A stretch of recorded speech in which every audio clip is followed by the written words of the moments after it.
मेरी सास ने मुझे कभी अपना दामाद नहीं माना। बात इतनी बढ़ गई कि उन्होंने मेरे जुड़वा बच्चों को अनाथालय भेजने का फैसला कर लिया। जब मुझे ये बात पता चली तो मेरा गुस्सा फूट पड़ा। मैंने अपनी सास की जमकर पिटाई कर दी और उसी दिन अपने दोनों बच्चों को लेकर वहां से भाग गया। इसके बाद हम तीनों 5 साल तक छिपकर रहते रहे। लेकिन आखिरकार 5 साल बाद बाई निंगबिंग हमें ढूंढ ही निकली। जैसे ही वो मेरे सामने आई, मेरी बेटी फांग निंगकी ने उसकी तरफ देखते हुए पूछा, पापा, ये कौन है? मैंने बेबसी से जवाब दिया, ये तुम्हारी मां है। मेरी बात सुनकर बाई निगबिंग भी हैरान रह गई। उसे लगा था कि मैं शायद उसकी पहचान मानने से इनकार कर दूंगा, लेकिन मैंने इतनी आसानी से उसे बच्चों की मां मान लिया। उसके चेहरे पर हल्की मुस्कान आ गई और उसका गुस्सा भी थोड़ा शांत हो गया। लेकिन तभी मेरी बेटी ने बड़ी मासूमियत से पूछा, हमारी मां? क्या हमारी भी कोई मां होती है? उसकी बात सुनकर मैं एक पल के लिए चुप रह गया। फिर मैंने कहा, अरे, अगर मां नहीं होगी तो तुम दोनों पैदा कैसे हुए? लेकिन बच्चों का जवाब सुनकर मैं खुद सन्न रह गया। उन्होंने कहा, हमें क्या पता, क्या मैं और मेरी बहन किसी पत्थर से पैदा नहीं हुए थे? मैंने तुरंत कहा, मैंने ऐसा कब कहा? बेटी ने मासूमियत से जवाब दिया, पापा, आपने ही तो सोने से पहले कहानी सुनाई थी। आपने कहा था कि एक छोटा बंदर पत्थर से पैदा हुआ था। तभी मुझे एहसास हुआ कि मैंने सालों पहले जो मजाक में कहानी सुनाई थी, बच्चों ने उसे सच मान लिया था। मैंने माथा पकड़ लिया, फिर समझाते हुए कहा, नहीं, तुम दोनों किसी पत्थर से पैदा नहीं हुए थे। तुम्हें इसी आंटी ने जन्म दिया है। लेकिन मेरी बात सुनकर बेटी ने बाय निंगबिंग की तरफ देखा और बोली, मुझे तो नहीं पता ये कौन है। फिर उसने मुझसे पूछा, पापा, आपको ये आंटी कहां मिली? ये खुद को हमारी मां क्यों बता रही हैं? दूसरी बेटी भी तुरंत बोली, मैंने इन्हें पहले कभी नहीं देखा। शायद हमें इन्हें घर से बाहर निकाल देना चाहिए।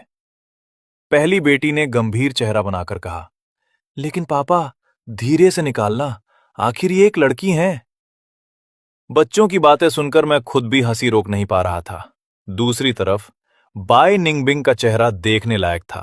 वो 5 साल बाद अपनी बेटियों से मिलने आई थी, लेकिन बेटियां उसे पहचान तक नहीं रही थी। और इससे पहले कि वो कुछ समझ पाती, मैंने उसका कॉलर पकड़ा और उसे घर के बाहर धकेल दिया। धड़ाम! दरवाजा जोर से बंद हो गया। कुछ सेकंड बाद बाय निंगबिंग को समझ आया कि अभी अभी उसके साथ क्या हुआ है। उसका गुस्सा 7वें आसमान पर पहुंच गया।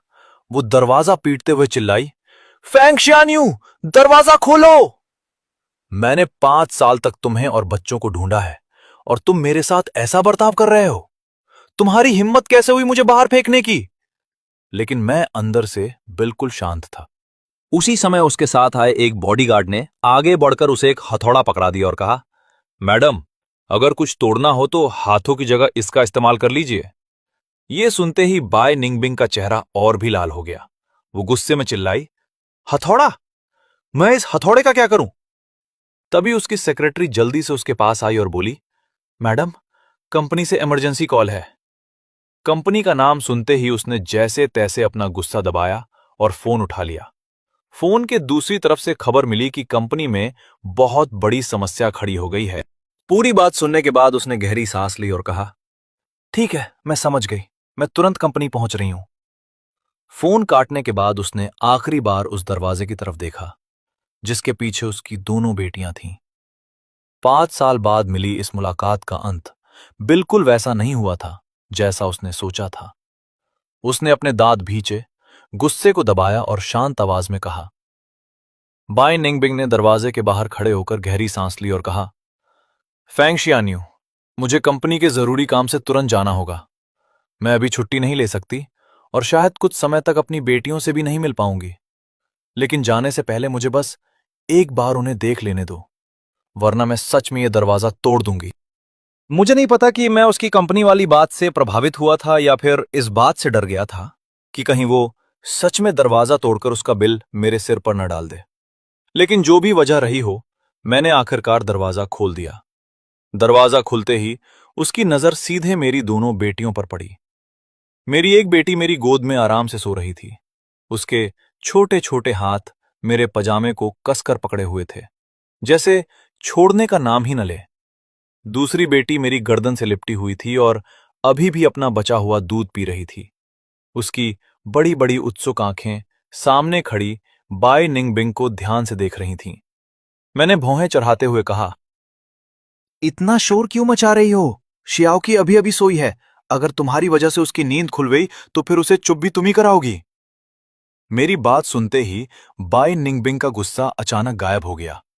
उसने अनजाने में धीरे से कहा, सॉरी, मुझे पता नहीं था कि वो सो चुकी है। लेकिन अगले ही पल वो खुद रुक गई। उसके पीछे खड़े बॉडीगार्ड और सेक्रेटरी तो हैरान रह गए थे। उन्होंने अपनी सख्त और रौबदार सीईओ को कभी किसी के सामने इतनी नरमी से बात करते नहीं देखा था। बाय निंगबिंग को भी अपनी गलती का एहसास हो गया। वो तुरंत बोली, रुको, मैं तुमसे माफी क्यों मांग रही हूं? जल्दी से मेरी बेटी मुझे दो, नहीं तो। लेकिन उसकी बात पूरी होने से पहले ही मैंने धड़ाम से दरवाजा बंद कर दिया। पटाक! दरवाजा इतनी तेजी से बंद हुआ कि उसका माथा सीधे दरवाजे से टकरा गया। आह! वो दर्द से कराह उठी।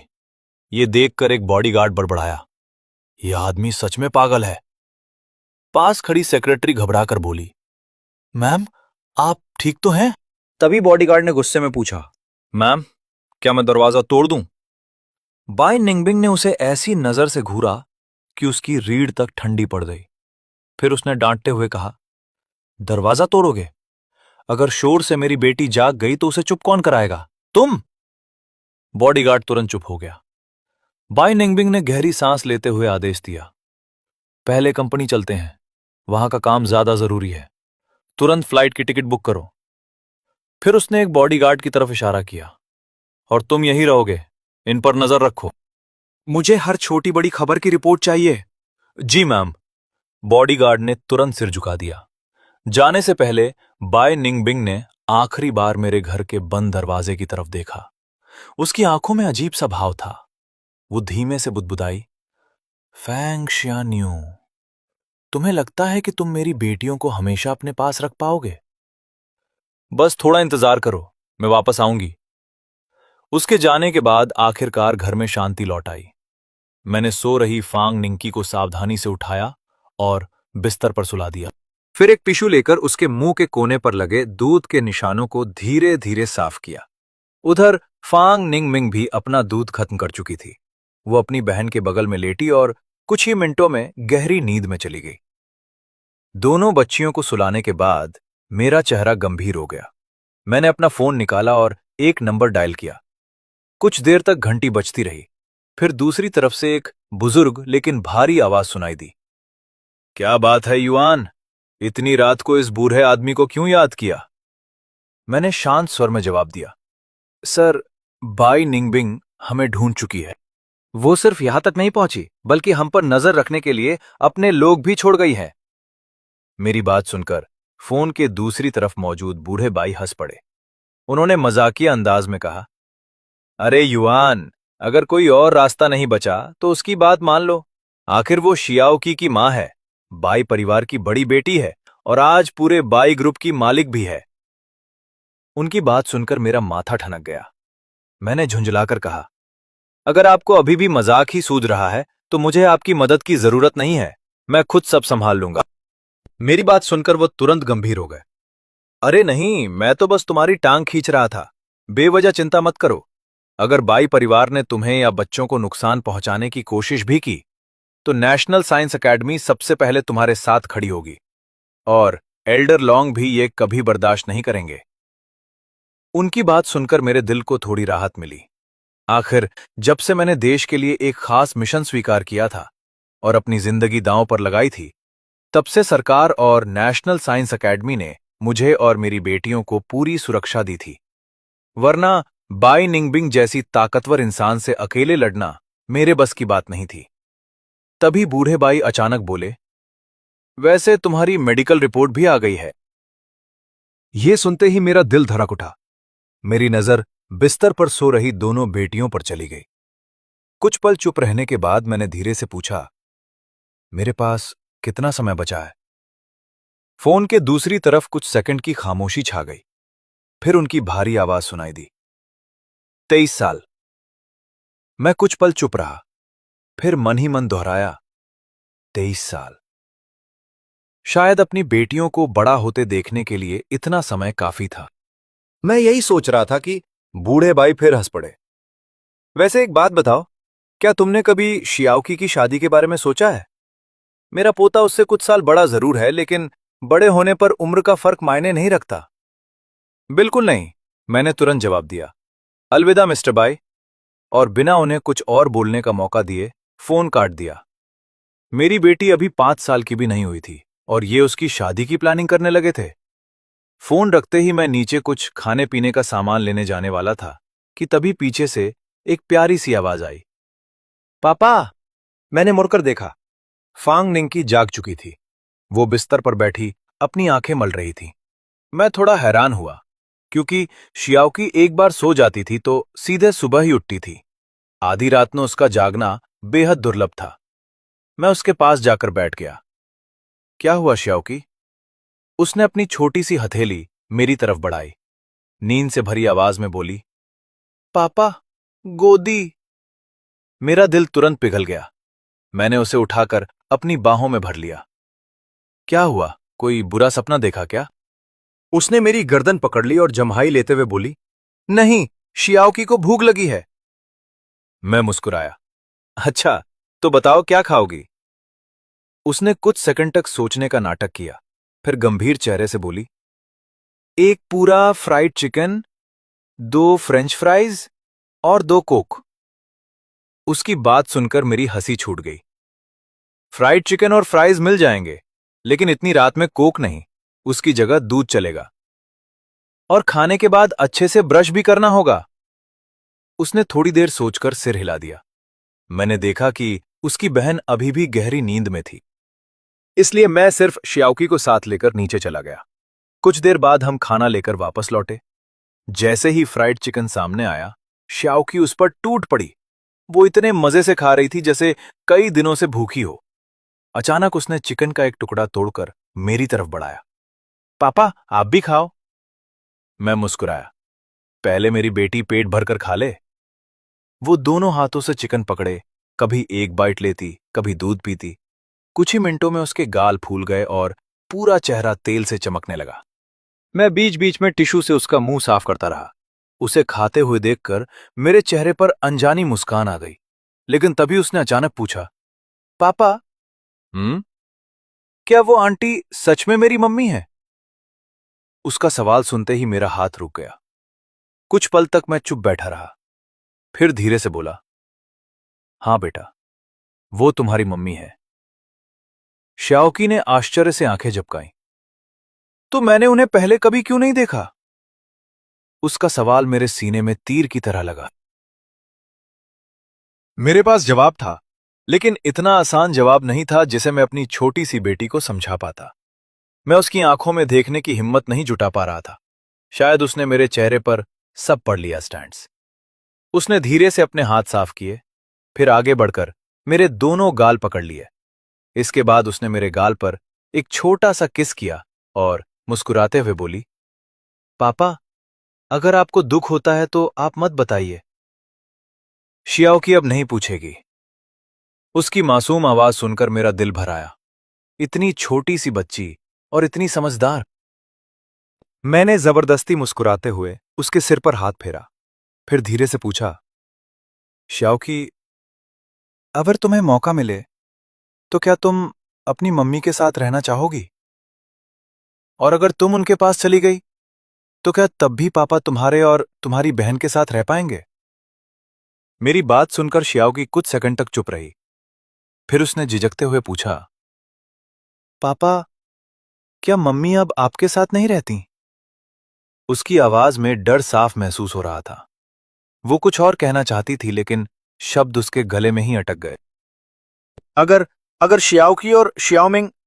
वो अपनी बात पूरी भी नहीं कर पाई थी कि उसकी आंखें आंसुओं से भर गईं। उसके छोटे छोटे होंठ कांपने लगे। फिर उसने मेरी तरफ देखकर धीमी आवाज में पूछा, क्या पापा को अब शियाओकी नहीं चाहिए? क्या आप शियाओमिंग को भी छोड़ दोगे? उसकी बात सुनते ही मैं पूरी तरह घबरा गया। मैंने तुरंत उसे अपनी तरफ खींच लिया। नहीं बेटा, बिल्कुल नहीं। ऐसी बातें मत सोचो। पापा तुम्हें कभी नहीं छोड़ेंगे। अब इस बारे में और बात नहीं करेंगे, ठीक है? मेरी बात सुनते ही वो कुर्सी से उतरकर सीधे मेरी छाती से आ लगी। उसने अपना चेहरा मेरे सीने में छिपा लिया। मैं महसूस कर सकता था कि उसका छोटा सा शरीर हल्का हल्का कांप रहा था। उसे सचमुच डर लग गया था। मैंने उसे कसकर गले लगाया और उसकी पीठ सहलाते हुए कहा, पापा अपनी शियाओकी को कभी नहीं छोड़ेंगे। पापा ने तो बस ऐसे ही एक सवाल पूछा था। शियाओकी ने आंसू भरी आंखों से मेरी तरफ देखा, फिर बोली, तो फिर ऐसा सवाल भी मत पूछा करो। कोई अगर मगर नहीं होगा। मैं उसकी बात सुनकर हल्का सा मुस्कुराया। लेकिन अगले ही पल उसने फिर पूछा, पापा क्या आप चाहते हो कि मैं मम्मी के साथ रहूं, ताकि पापा मम्मी और शियाओकी सब साथ रह सकें? मैं कुछ पल के लिए चुप हो गया, फिर धीरे से सिर हिला दिया। लेकिन शायद उसने मेरी बात का गलत मतलब निकाल लिया। उसकी आंखें फिर से लाल होने लगी। तो क्या पापा फिर हमारे साथ नहीं रहेंगे? मैंने जल्दी से सिर हिलाया। नहीं बेटा, बात वो नहीं है। असल में तुम्हारी मम्मी तुम्हारे पापा को पसंद नहीं करती। ये कहते हुए मैं मन ही मन कड़वी हंसी हंस पड़ा, क्योंकि मुझे अच्छी तरह पता था कि मेरा और उसकी मां का एक साथ रहना लगभग नामुमकिन था। लेकिन शियाओकी का जवाब सुनकर मैं हैरान रह गया। उसने बिना एक पल सोचे कहा, तो फिर मुझे भी मम्मी पसंद नहीं है। अगर मम्मी को पापा पसंद नहीं है तो शियाओकी भी उनके साथ नहीं रहेगी। मुझे सिर्फ पापा के साथ रहना है। मैंने मुस्कुराते हुए पूछा, अच्छी तरह सोच लो। अगर तुम मम्मी के साथ जाओगी तो तुम्हें बहुत सारे खिलौने मिलेंगे, स्वादिष्ट खाना मिलेगा, सुंदर कपड़े मिलेंगे और जहां चाहोगी वहां घूम भी पाओगी। पापा तुम्हें बिल्कुल नहीं रोकेंगे। लेकिन उसने तुरंत सिर हिला दिया। मुझे नहीं चाहिए। पापा के बिना इन सब चीजों का क्या फायदा? सिर्फ पापा ही तो शियाओकी का ख्याल रखते हैं। अगर पापा ही नहीं रहेंगे तो फिर शियाओकी का क्या होगा? उसकी बातें सुनकर मैं कुछ पल के लिए बिल्कुल चुप रह गया। मेरी समझ में नहीं आ रहा था कि 5 साल से भी छोटी बच्ची इतनी समझदारी की बातें कैसे कर सकती है। शियाओकी मेरे कंधे से लगी खड़ी थी। उसने मुंह फुलाकर आगे कहा, और वो आंटी आज हमें ढूंढते हुए यहां आई थी। लेकिन उन्होंने मुझे गोदी भी नहीं लिया। उन्होंने मुझे प्यार भी नहीं किया। शियाओकी को ऐसी मम्मी नहीं चाहिए, गंदी मम्मी। मैं हंसे बिना नहीं रह सका। मैंने प्यार से उसके सिर पर हाथ फेरा। उसे अपने साथ इतना जुड़ा हुआ देखकर मेरे दिल में एक अजीब सी गर्माहट फैल गई। माहौल हल्का करने के लिए मैंने पूछा, अच्छा अगर कल हम दादा दादी के घर जाएं तो? उसकी आंखें तुरंत चमक उठीं। सच में? हाँ, तो मैं जरूर जाऊंगी। वह खुशी से उछल पड़ी, क्योंकि उसे अपने दादा दादी से मिले हुए काफी समय हो चुका था। अगली सुबह करीब 8 बजे मैंने अभी भी नींद में डूबी हुई शियाओकी और शियाओमिंग को गोद में उठाया और होटल से बाहर निकल आया। लेकिन मुझे नहीं पता था कि हम पर नजर रखने वाले लोग पहले से ही तैयार बैठे थे। जैसे ही हम होटल से निकले, एक बॉडीगार्ड ने तुरंत फोन मिलाया। मैम, वे लोग होटल छोड़ चुके हैं। उधर पूरी रात सफर करके घर लौटी बाई निंगबिंग ने थकान के बावजूद फोन उठाया। उनके पीछे लगे रहो, मुझे हर पल की खबर चाहिए। और इस बार पिछली बार जैसी गलती मत करना। उन्हें किसी भी हालत में नजरों से ओझल मत होने देना। जी मैम। फोन कट गया। बाई निंगबिंग कुछ देर तक खामोश बैठी रहीं। उनके दिमाग में बार बार अपनी दोनों बेटियों के चेहरे घूम रहे थे। वो मासूम आंखें, वो छोटी छोटी मुस्कानें, और वो दूरी जो पिछले 5 सालों में उनके और बच्चों के बीच बन चुकी थी। उन्हें पहली बार एहसास हुआ कि शायद उन्होंने अतीत में बहुत बड़ी गलती की थी। उन्हें याद आया कि गुस्से में उन्होंने फैंग शियान्यू को कितनी कड़वी बातें सुनाई थी। लेकिन उन्होंने कभी नहीं सोचा था कि वो आदमी उनकी नवजात बेटियों को लेकर सचमुच गायब हो जाएगा। ये सोचकर उनके होठों पर एक बेबस मुस्कान आ गई। अब पीछे मुड़कर देखने पर उन्हें अपना पुराना व्यवहार बेहद बचकाना और अपरिपक्व लग रहा था। लेकिन अफसोस, कुछ गलतियां ऐसी होती हैं जिनका एहसास बहुत देर से होता है। लेकिन तभी एक फोन कॉल ने बाय निंगबिंग के चेहरे की सारी मुस्कान गायब कर दी। फोन उठाते ही दूसरी तरफ से घबराई हुई आवाज आई, मैम, हमसे फिर गलती हो गई। हमने उन्हें दोबारा खो दिया है। ये सुनते ही बाई निंगबिंग का चेहरा काला पड़ गया। उनकी भौहें सिकुड़ गईं और मुट्ठियां अपने आप भींच गईं। क्या कहा तुमने? फिर से खो दिया? इस बार कहां गायब हुए वो लोग? फोन के दूसरी तरफ खड़ा बॉडीगार्ड डर के मारे पसीना पसीना हो गया। उसने जल्दी से जवाब दिया, मैम, आखिरी बार हमने उन्हें एक सुरंग के पास देखा था, लेकिन अंदाजा है कि वे हाई स्पीड रेलवे स्टेशन की तरफ जा रहे थे। बाई निंगबिंग ने गहरी सांस ली और खुद को शांत करने की कोशिश की। ठीक है, मैं खुद देखती हूं। इतना कहकर उन्होंने फोन काट दिया। अगले ही पल उन्होंने अपनी पूरी टीम को एक्टिव कर दिया। कुछ ही मिनटों में उनके सामने कई रास्तों और ट्रैवल रूट्स का पूरा डेटा मौजूद था। वो एक एक रास्ते को ध्यान से देखने लगी। उनके दिमाग में लगातार एक ही सवाल घूम रहा था, फैंग शियान्यू आखिर बच्चों को लेकर कहां गया होगा? कुछ देर सोचने के बाद उन्होंने एक संभावना पर ध्यान दिया। क्योंकि वो दोनों छोटी बच्चियों को साथ लेकर यात्रा कर रहा था, इसलिए बहुत दूर जाने की संभावना कम थी। आखिर इतनी छोटी उम्र के बच्चों के लिए लंबा सफर आसान नहीं होता। इसी सोच के साथ उन्होंने नक्शे पर मौजूद हर संभावित रास्ते की जांच शुरू कर दी। तभी उनकी नजर एक ऐसे रूट पर पड़ी जो एक छोटे से पहाड़ी कस्बे की तरफ जाता था। बाई निंगबिंग की आंखों में चमक आ गई। उन्हें लगा कि शायद यही सबसे संभावित जगह हो सकती है। अब उनके पास आराम करने का समय नहीं था। अगर इस बार भी मौका हाथ से निकल गया तो पता नहीं दोबारा उन्हें अपनी बेटियों का सुराग कब मिलता। उन्होंने तुरंत वहां जाने का फैसला कर लिया। लेकिन जैसे ही वो घर से निकलने के लिए मुड़ी, पीछे से एक भारी आवाज सुनाई दी। निंगबिंग, इतनी सुबह सुबह कहां जाने की तैयारी हो रही है? उन्होंने पीछे मुड़कर देखा। सीढ़ियों से उनके पिता बाईजान धीरे धीरे नीचे उतर रहे थे। गुड मॉर्निंग पापा। बाई निंगबिंग ने खुद को सामान्य दिखाने की कोशिश की, लेकिन बाईजान उनकी जल्दबाजी साफ समझ चुके थे। उन्होंने अपनी बेटी की तरफ देखते हुए कहा, आजकल तुम आखिर कर क्या रही हो? न घर पर दिखाई देती हो न कंपनी में। कल तुम्हारी मां खास तौर पर तुमसे मिलने कंपनी गई थी, लेकिन तुम वहां भी नहीं थी। बाई निंगबिंग ने अपना बैग उठाया और सामान्य स्वर में बोली, पापा चिंता मत कीजिए, बस कुछ जरूरी काम निपटा रही हूं। वह जल्दी से निकल जाना चाहती थीं, लेकिन तभी बाईजान ने उन्हें फिर रोक लिया। एक मिनट, गुयू वापस आ गया है। यह नाम सुनते ही बाई निंगबिंग के कदम रुक गए। बाईजान ने आगे कहा, क्या तुम उससे मिलने नहीं जाओगी? उसने साफ कहा है कि 6 साल पहले जो कुछ हुआ था उससे उसे कोई फर्क नहीं पड़ता, बल्कि उसे इस बात का अफसोस है कि उस समय वो तुम्हारी रक्षा नहीं कर पाया। कुछ पल के लिए माहौल शांत हो गया। बाई निंगबिंग की आंखों में पुराने दिनों की यादें तैर गईं, लेकिन वो सिर्फ एक पल के लिए था।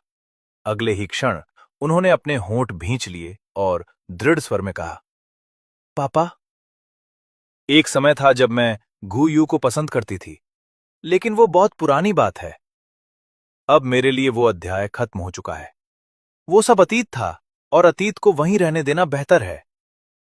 ये कहकर बाई निंगबिंग ने अपनी नजरें हटा ली, क्योंकि इस वक्त उनके मन में सिर्फ एक ही बात चल रही थी, 5 साल बाद मिली अपनी बेटियां और वो आदमी जो उन्हें लेकर फिर से उनकी पहुंच से दूर चला गया था।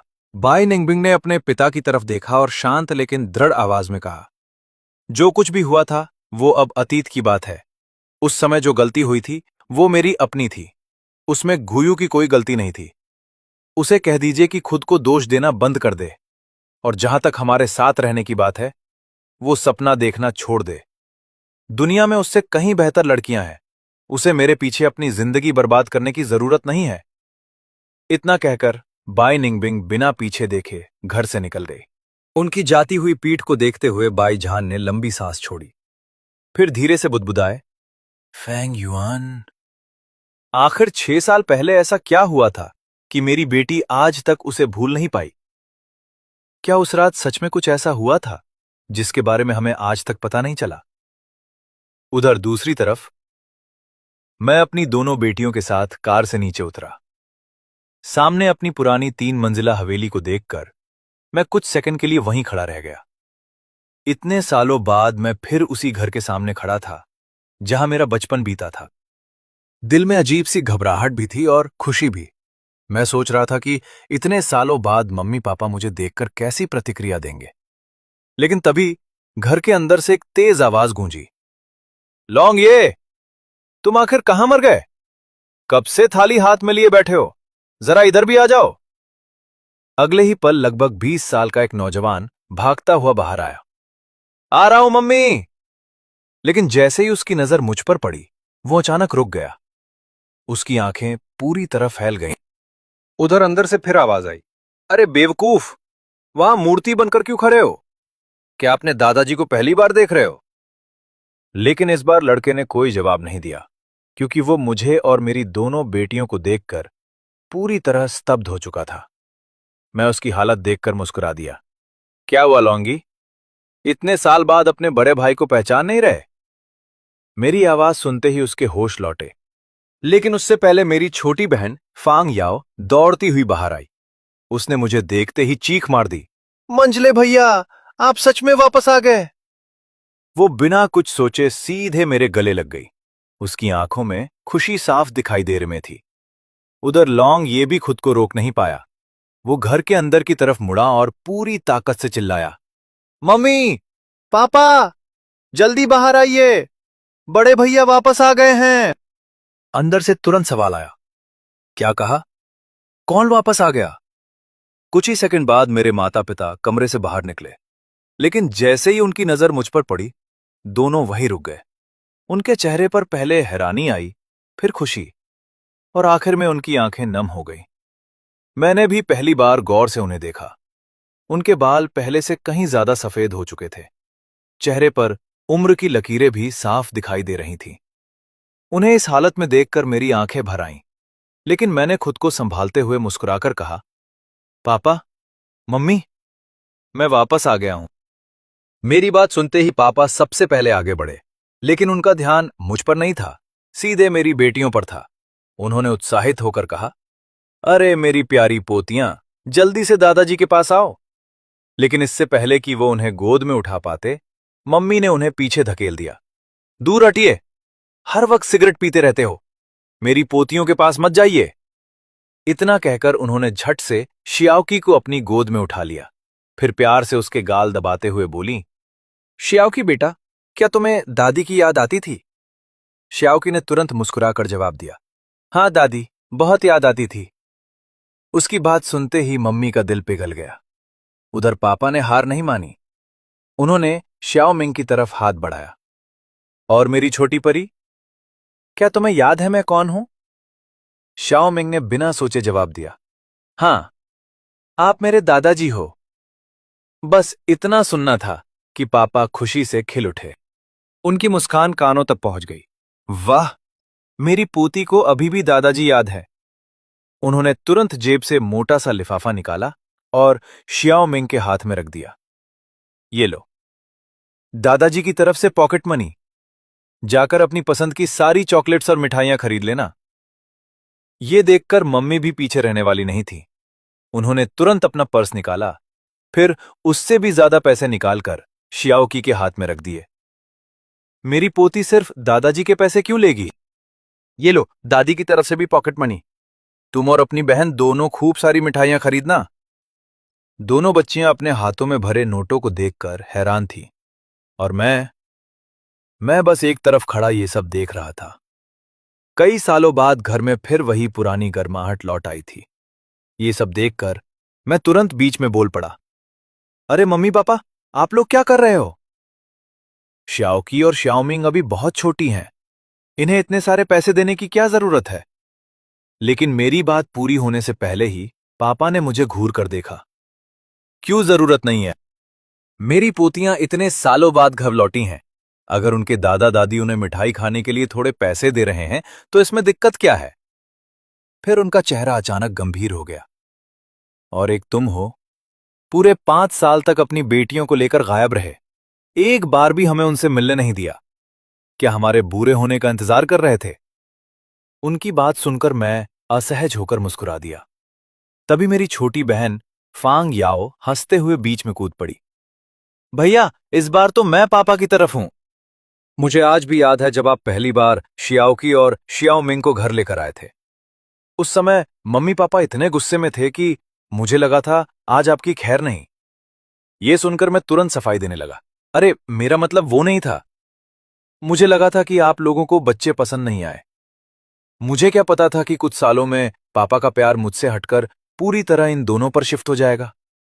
मेरी बात सुनते ही पापा भड़क गए। किसने कहा कि मुझे मेरी पोतियां पसंद नहीं है? शियाओकी और शियाओमिंग इस दुनिया में मुझे सबसे ज्यादा प्यारी हैं। मैंने अविश्वास से उनकी तरफ देखा। अच्छा, अब सबसे ज्यादा प्यारी हैं? उनकी बात सुनकर मुझे समझ नहीं आ रहा था कि हंसूं या रोऊं। आखिर कुछ साल पहले यही इंसान मुझे घर से निकाल देने को तैयार बैठे थे। अब हालत यह थी कि मैं खुद अपने परिवार में तीसरे नंबर पर पहुंच चुका था। जब मुझे समझ आ गया कि इस बहस में जीतना नामुमकिन है, तो मैंने हार मान ली। मैंने अपनी बेटियों की तरफ देखा। शियाओ की तुरंत मेरा इशारा समझ गई। उसने दोनों हाथों से पैसे पकड़े और बड़ी शालीनता से बोली, थैंक यू दादी। उधर शियाओमिंग ने भी अपने पैसे सीने से लगाकर मुस्कुराते हुए कहा, थैंक यू दादाजी। बस फिर क्या था, दोनों बच्चों की मीठी आवाज सुनकर पापा का दिल पूरी तरह पिघल गया। वो खुशी से चमक उठे। अरे वाह मेरे प्यारे बच्चों, चलो दादाजी तुम्हें बगीचे में लेकर चलते हैं। वहां तुम्हें पेड़ों से फल तोड़ना सिखाऊंगा। दोनों बच्चियां एक साथ उछल पड़ी। सच में? हाँ, तो चलो। अगले ही पल दोनों पापा का हाथ पकड़कर बाहर की तरफ भाग गईं। उनकी खिलखिलाहट पूरे आंगन में गूंज रही थी। मैं दरवाजे पर खड़ा ये नजारा देखता रहा। मेरे चेहरे पर अनजाने में मुस्कान आ गई। इतने सालों बाद घर में फिर से वही पुरानी रौनक लौट आई थी। तभी मुझे अपने सिर पर किसी का हाथ महसूस हुआ। मैंने पलटकर देखा। मम्मी मेरे पास खड़ी थी। उनकी आंखों में खुशी भी थी और दर्द भी। वो मुझे ऐसे देख रही थीं जैसे कोई मां बरसों बाद अपने खोए हुए बेटे को वापस देखती है। उन्होंने धीरे से मेरे बालों पर हाथ फेरा और भर्राई आवाज में पूछा, बहुत थक गए हो ना बेटा? उनकी आवाज सुनते ही मेरा दिल भर आया, क्योंकि दुनिया चाहे कितनी भी बदल जाए, मां की नजर हमेशा सबसे पहले अपने बच्चे की थकान ही पहचानती है। लेकिन मम्मी मेरी बात मानने वाली कहाँ थीं? उन्होंने मेरे चेहरे को गौर से देखा और धीमे स्वर में बोली, कैसे ठीक हो सकते हो? पिछले कुछ सालों में तुमने अकेले कितना कुछ सहा है। देखो तो सही, तुम्हारे बालों में भी सफेदी आने लगी है। मैंने हंसकर बात टालने की कोशिश की। अरे मम्मी, उम्र बढ़ रही है तो बाल सफेद होना तो सामान्य बात है। आप बस अपनी और पापा की सेहत का ध्यान रखो। मेरे लिए वही सबसे बड़ी खुशी है। मम्मी कुछ पल तक मुझे देखती रहीं, फिर अचानक उन्होंने पूछा, इस बार कितने दिन रुकोगे? कहीं पिछली बार की तरह एक दो दिन में फिर से गायब तो नहीं हो जाओगे? उनकी आवाज में चिंता साफ झलक रही थी। मैंने मुस्कुराकर सिर हिला दिया। नहीं मम्मी, इस बार मैं जल्दी नहीं जाने वाला। मैं सोच रहा हूं कि शियाओकी और शियाओमिंग का यहीं पास के किंडरगार्टन में एडमिशन करा दूं। फिर आराम से कुछ समय आप लोगों के साथ बिताऊंगा। मेरी बात सुनते ही मम्मी का चेहरा खिल उठा। जिस खुशी को वो छुपाने की कोशिश कर रही थी, वो उनकी आंखों में साफ दिखाई दे रही थी। उन्हें शायद कई सालों बाद ये सुकून मिला था कि उनका बेटा अब कुछ समय उनके साथ रहेगा। उस शाम घर का माहौल पहले से कहीं ज्यादा खुशहाल था। दादी बच्चों के साथ खेल रही थीं और दोनों बच्चियां पूरे घर में उधम मचा रही थीं। कुछ देर बाद दादी ने मुस्कुराते हुए पूछा, अच्छा बताओ, क्या आज रात तुम दोनों दादा दादी के साथ यहीं रहोगी? दादी की बात पूरी भी नहीं हुई थी कि बाथरूम का दरवाजा धड़ाम से खुल गया। अभी अभी नहाकर निकली शियाओकी बाहर भागती हुई आई। उसके बाल अभी भी गीले थे। जैसे ही उसने मुझे दरवाजे की तरफ बढ़ते देखा, वो बिजली की तरह दौड़ी और सीधे मेरे गले से लिपट गई। नहीं, शियाओकी तो पापा के साथ ही जाएगी। उधर सोफे पर बैठी शियाओमिंग भी तुरंत उछलकर खड़ी हो गई। वो टीवी देखना भूल गई और भागती हुई मेरे पास आ गई। मैं भी पापा के साथ जाऊंगी। अगले ही पल दोनों बच्चियां मेरे गले से इस तरह लिपट गईं जैसे कोई उन्हें मुझसे अलग करने वाला हो। एक ने मेरा दायां पैर पकड़ लिया, दूसरी ने बायां, और दोनों पूरी ताकत से मुझे पकड़ लिया। उन्हें देखकर मुझे अचानक कोआला की याद आ गई, जो पेड़ों से ऐसे ही चिपक जाते हैं।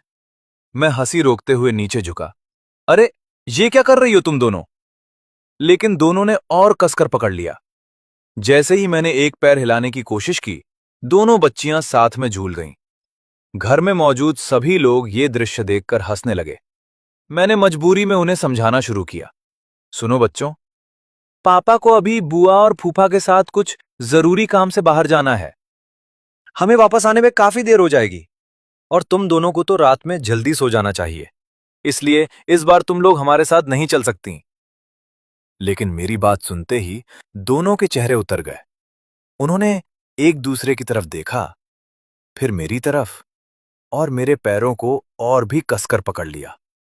ऐसा लग रहा था जैसे अगर उन्होंने पकड़ छोड़ी तो मैं फिर से कहीं गायब हो जाऊंगा। मेरी बात सुनते ही शियाओकी ने तुरंत अपना सिर हिलाया। कोई बात नहीं पापा, अगर मुझे नींद आएगी तो मैं आपकी गोदी में ही सो जाऊंगी। आप आराम से अपना काम करना, शियाओकी की बिल्कुल चिंता मत करना। उसकी बात पूरी होते ही शियाओ मिंग भी पीछे नहीं रहा। उसने तुरंत हाथ उठाकर कहा, मैं भी वहीं सो जाऊंगा। दोनों बच्चों की ये मासूम नौटंकी देखकर दरवाजे पर खड़ी मेरी चचेरी बहन फांग यूटिंग हंस पड़ी। अरे युआन, इन्हें भी साथ ले जाओ ना, वैसे भी हम सब परिवार वाले ही तो जा रहे हैं। देखो, जिलिंग और बाकी बच्चे भी साथ चल रहे हैं, कोई परेशानी नहीं होगी। मैंने कुछ पल सोचा और फिर हार मानते हुए सिर हिला दिया। ठीक है, लेकिन वहां जाकर शरारत नहीं करनी है। पहले दोनों जाकर अच्छे से कपड़े और जूते पहनकर आओ। बस इतना सुनना था कि दोनों बच्चियां खुशी से उछल पड़ी। ओके पापा, मैं अभी आती हूं, मुझे भी कपड़े बदलने हैं। अगले ही पल दोनों अपने कमरे की तरफ दौड़ गईं। उन्हें जाते हुए देखकर फांग यूटिंग थोड़ा हैरान हुई। उसने उत्सुकता से पूछा, रुको, क्या ये दोनों अपने कपड़े खुद पहन लेती हैं? मैं मुस्कुराया। हाँ, जब ये करीब 3 साल की थीं, तभी से अपने कपड़े और जूते खुद पहनती हैं। मेरी बात सुनकर वो सचमुच चौंक गई, क्योंकि उसके अपने बच्चे 5-6 साल की उम्र तक भी कपड़े पहनने में मदद मांगते थे। कुछ मिनट बाद दोनों बच्चियां वापस बाहर आ गईं। उन्होंने अपने कपड़े और जूते बड़े सलीके से पहन रखे थे। शियाओकी ने तो अपने बालों में खुद एक छोटी सी पोनीटेल भी बना ली थी, जबकि शियाओमिंग हमेशा की तरह खुले बालों में ही खुश था। उसे बाल बांधना बिल्कुल पसंद नहीं था। सब तैयार होने के बाद हम लोग निकल पड़े। फांग लौंगे और फांग याओ अपनी अपनी गाड़ियां लेकर आए। पूरा परिवार कई सालों बाद एक साथ बाहर जा रहा था, इसलिए माहौल बेहद खुशगवार था। कुछ देर बाद हम शहर के बीचों बीच बने एक बड़े कराओके लाउंज पहुंच गए। वहां हम सबने साथ बैठकर खाना खाया, बातें की, गाने गाए और पुराने दिनों की यादें ताजा की। कई सालों बाद पूरा परिवार एक साथ बैठा था। किसी को समय का पता ही नहीं चला। जब हम बाहर निकले तब रात काफी हो चुकी थी। श्याओकी मेरी गोद में गहरी नींद में सो चुकी थी। वहीं श्याओमिंग अभी भी पूरी तरह जाग रहा था और मेरे साथ चलते हुए इधर उधर की बातें कर रहा था। शायद परिवार के साथ इतने समय बाद मिलने की खुशी में मैंने भी थोड़ी बहुत शराब पी ली थी। इसी बीच लौंगिये ने मेरे कंधे पर हाथ रखा। तो युआन भाई, अब आगे क्या प्लान है? क्या वापस आकर हमारे साथ बिजनेस संभालने का सोच रहे हो? मैं मुस्कुराया। मैं जवाब देने ही वाला था कि अचानक रात की खामोशी को चीरती हुई एक गुस्से भरी आवाज गूंज उठी। फैन शियान्यू, तुम्हारी हिम्मत कैसे हुई मेरी बेटियों को ऐसी जगह लेकर आने की? आज मैं तुम्हें छोड़ने वाली नहीं हूं। यह आवाज सुनते ही मैं ठिठक गया, क्योंकि मैं इस आवाज को बहुत अच्छी तरह पहचानता था। मैंने सिर उठाकर सामने देखा। वहां बाई निंगबिंग खड़ी थी। उसकी आंखों में ऐसा गुस्सा था जैसे वो मुझे देखते ही फट पड़ेगी। उधर मेरे परिवार के बाकी लोग पूरी तरह हैरान थे। उन्हें समझ नहीं आ रहा था कि ये खूबसूरत लेकिन गुस्सैल औरत बच्चों को अपनी बेटियां क्यों कह रही है। बाई निंगबिंग का ध्यान सिर्फ मुझ पर था। उसे शायद ये देखकर बेहद गुस्सा आया था कि बच्चे रात में भी हमारे साथ बाहर थे। वो तेज कदमों से हमारी तरफ बढ़ी। मैंने तुरंत शियाओमिंग को अपने पीछे कर लिया और शियाओकी को थोड़ा संभाल कर गोद में उठा लिया। वो मेरे सामने आकर रुक गई। तुम्हें जरा भी जिम्मेदारी का एहसास है? इतनी रात को बच्चों को बाहर घुमाना जरूरी था क्या? मैंने शांत रहने की कोशिश की। अरे, इतनी बड़ी बात नहीं है। हम सब परिवार के साथ थे, बच्चे सुरक्षित थे। लेकिन मेरी बात सुनकर उसका गुस्सा और बढ़ गया। सुरक्षित थे? अगर तुम ज्यादा पी लेते तो? अगर किसी वजह से बच्चों को परेशानी हो जाती तो? अगर वे जिद करते हैं तो क्या हर बार उनकी हर बात मान लोगे? तुम उनके पिता हो, कभी कभी उन्हें मना करना भी सीखो। उसकी आंखों में गुस्से के साथ साथ चिंता भी साफ दिखाई दे रही थी। और तभी मुझे एहसास हुआ कि चाहे वो मुझसे कितना भी नाराज क्यों ना हो, लेकिन अपनी बेटियों की बात आते ही वो सबसे पहले एक मां बन जाती थी। मैंने भी उसकी आंखों में देखते हुए ठंडे स्वर में कहा, वैसे एक बात बताओ, तुम होती कौन हो मेरी जिंदगी में दखल देने वाली? मेरी बात सुनते ही बाई निंगबिंग कुछ बोलने वाली थी। मैं उनकी, लेकिन शब्द उसके होंठों तक आकर रुक गए। पहली बार उसके चेहरे पर झिझक दिखाई दी। कुछ सेकंड तक वहां अजीब सा सन्नाटा छाया रहा। फिर उसने दांत भींचकर कहा, मैं उनकी मां हूं, और अगर तुम उनके पिता हो तो तुम्हें उन्हें ऐसी जगहों पर बिल्कुल नहीं लाना चाहिए था। मैं हल्का सा मुस्कुराया। मां? अच्छा, तो इसका कोई सबूत भी है तुम्हारे पास? मेरी बात सुनते ही उसका चेहरा गुस्से से लाल पड़ गया। मैंने उन्हें जन्म दिया है, मुझे किसी सबूत की क्या जरूरत है? मैंने कंधे उचकाए। कौन जाने सच बोल रही हो या झूठ। अगर कल कोई दूसरी औरत भी आकर खुद को बच्चों की मां बता दे तो क्या मैं उसकी बात भी मान लूं? यह सुनते ही बाई निंगबिंग का गुस्सा फिर भड़क उठा, क्योंकि कल तक मैं खुद उसे बच्चों की मां मान चुका था, लेकिन आज मैं जानबूझकर उसे परेशान कर रहा था। उसने उंगली मेरी तरफ तान दी। ठीक है, अगर तुम्हें यकीन नहीं है तो हम डीएनए टेस्ट करवाते हैं, और जब रिपोर्ट में सच सामने आ जाएगा तब तुम्हें बच्चों को मेरे हवाले करना होगा। मैंने लापरवाही से जवाब दिया, मेरे पास इतना फालतू समय नहीं है। बस फिर क्या था, उसका धैर्य पूरी तरह टूट गया। फैंगशियान्यू, एक दिन तुम मुझे सच में पागल कर दोगे। वो गुस्से में मेरी तरफ बढ़ी, लेकिन इससे पहले कि वो कुछ कर पाती, मैंने उसका रास्ता रोक दिया। कुछ ही पलों में वो खुद को मेरे काबू में पाकर और ज्यादा भड़क गई। उधर उसके बॉडीगार्ड भी तुरंत सतर्क हो गए और हमारी तरफ बढ़ने लगे, लेकिन बाई निंगबिंग ने उन्हें रोक दिया। पीछे हटो, मैं खुद इससे बात कर सकती हूं। दोनों बॉडीगार्ड तुरंत रुक गए। असल में वो भी नहीं चाहती थी कि किसी हड़बड़ी में बच्चों को चोट पहुंच जाए।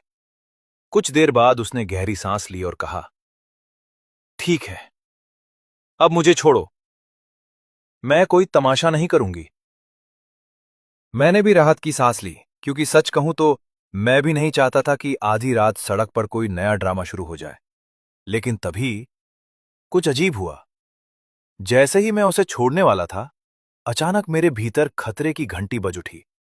एक अनुभवी इंसान होने के नाते मैं उस एहसास को अच्छी तरह पहचानता था।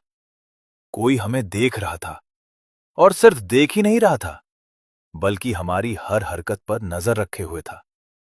उधर बाई निंगबिंग शायद ये सोच रही थी कि जैसे ही मैं उसे छोड़ूंगा, वो तुरंत पलटकर मुझसे हिसाब बराबर करेगी। लेकिन उसके कुछ करने से पहले ही मैंने दोबारा उसका हाथ पकड़ लिया। वो हैरान रह गई। तुम आखिर चाहते क्या हो? मुझे छोड़ोगे भी या नहीं? मैंने कोई जवाब नहीं दिया, बस थोड़ा झुककर उसके कान के पास फुसफुसाया, चुप रहो और छटपटाना बंद करो। हम पर नजर रखी जा रही है। संभव है कि हम घिर चुके हैं। पहले तो उसने मेरी बात पर विश्वास नहीं किया। फिर शुरू हो गए तुम? मुझे डराने की कोशिश मत करो। लेकिन जैसे ही उसने मेरी आंखों में देखा, उसका चेहरा बदल गया, क्योंकि इस बार मैं मजाक में ही कर रहा था। मेरी आंखों में पहली बार उसने वो गंभीरता देखी जो किसी बड़े खतरे के आने से पहले दिखाई देती है। कुछ सेकंड तक हम दोनों एक दूसरे को देखते रहे, और फिर बाई निंगबिंग भी समझ गई कि इस बार मामला पहले जैसा नहीं है। कुछ न कुछ सचमुच गड़बड़ था। खतरे का एहसास होते ही मैंने तुरंत फैसला कर लिया कि सामने वालों को शक नहीं होने देना है। मैंने जानबूझकर गुस्से का नाटक किया और बाई निंगबिंग को हल्का सा पीछे धकेलते हुए ऊंची आवाज में कहा, बस बहुत हुआ, अब यहां से निकलो। अगर दोबारा मुझे परेशान करने आई तो अच्छा नहीं होगा। बाई निंगबिंग भी तुरंत मेरा इशारा समझ गई। उसने अपनी कलाई रगड़ते हुए गुस्से का अभिनय किया और पलटकर बोली, ठीक है, लेकिन ये मत समझना कि बात यहीं खत्म हो गई है। मैं तुम्हें इतनी आसानी से छोड़ने वाली नहीं हूं। इतना कहकर वो तेजी से अपनी कार की तरफ बढ़ गई। उधर अंधेरे में छिपे लोग भी अब बेचैन हो चुके थे। उन्हें शायद एहसास हो गया था कि उनका निशाना हाथ से निकल सकता है।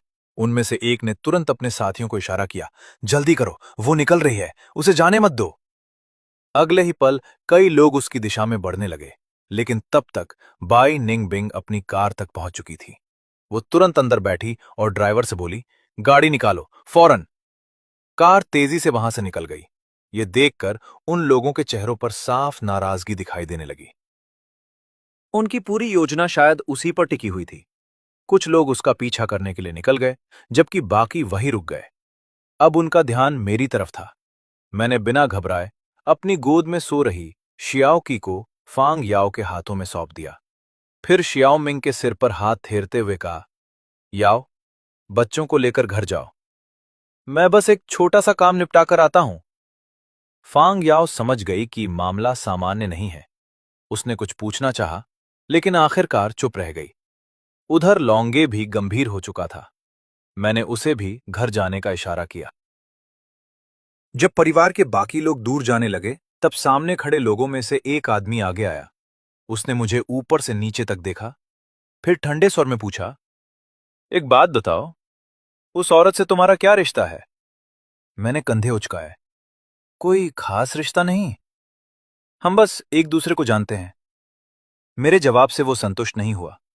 उसके साथ खड़े दूसरे आदमी ने व्यंग से हंसते हुए कहा, हमें बेवकूफ समझ रखा है क्या? अभी कुछ देर पहले तुम दोनों को देखकर तो ऐसा नहीं लग रहा था। मैंने भी हल्की मुस्कान के साथ जवाब दिया, जो दिखता है हमेशा सच नहीं होता। मेरी बात सुनकर उनका धैर्य टूटने लगा।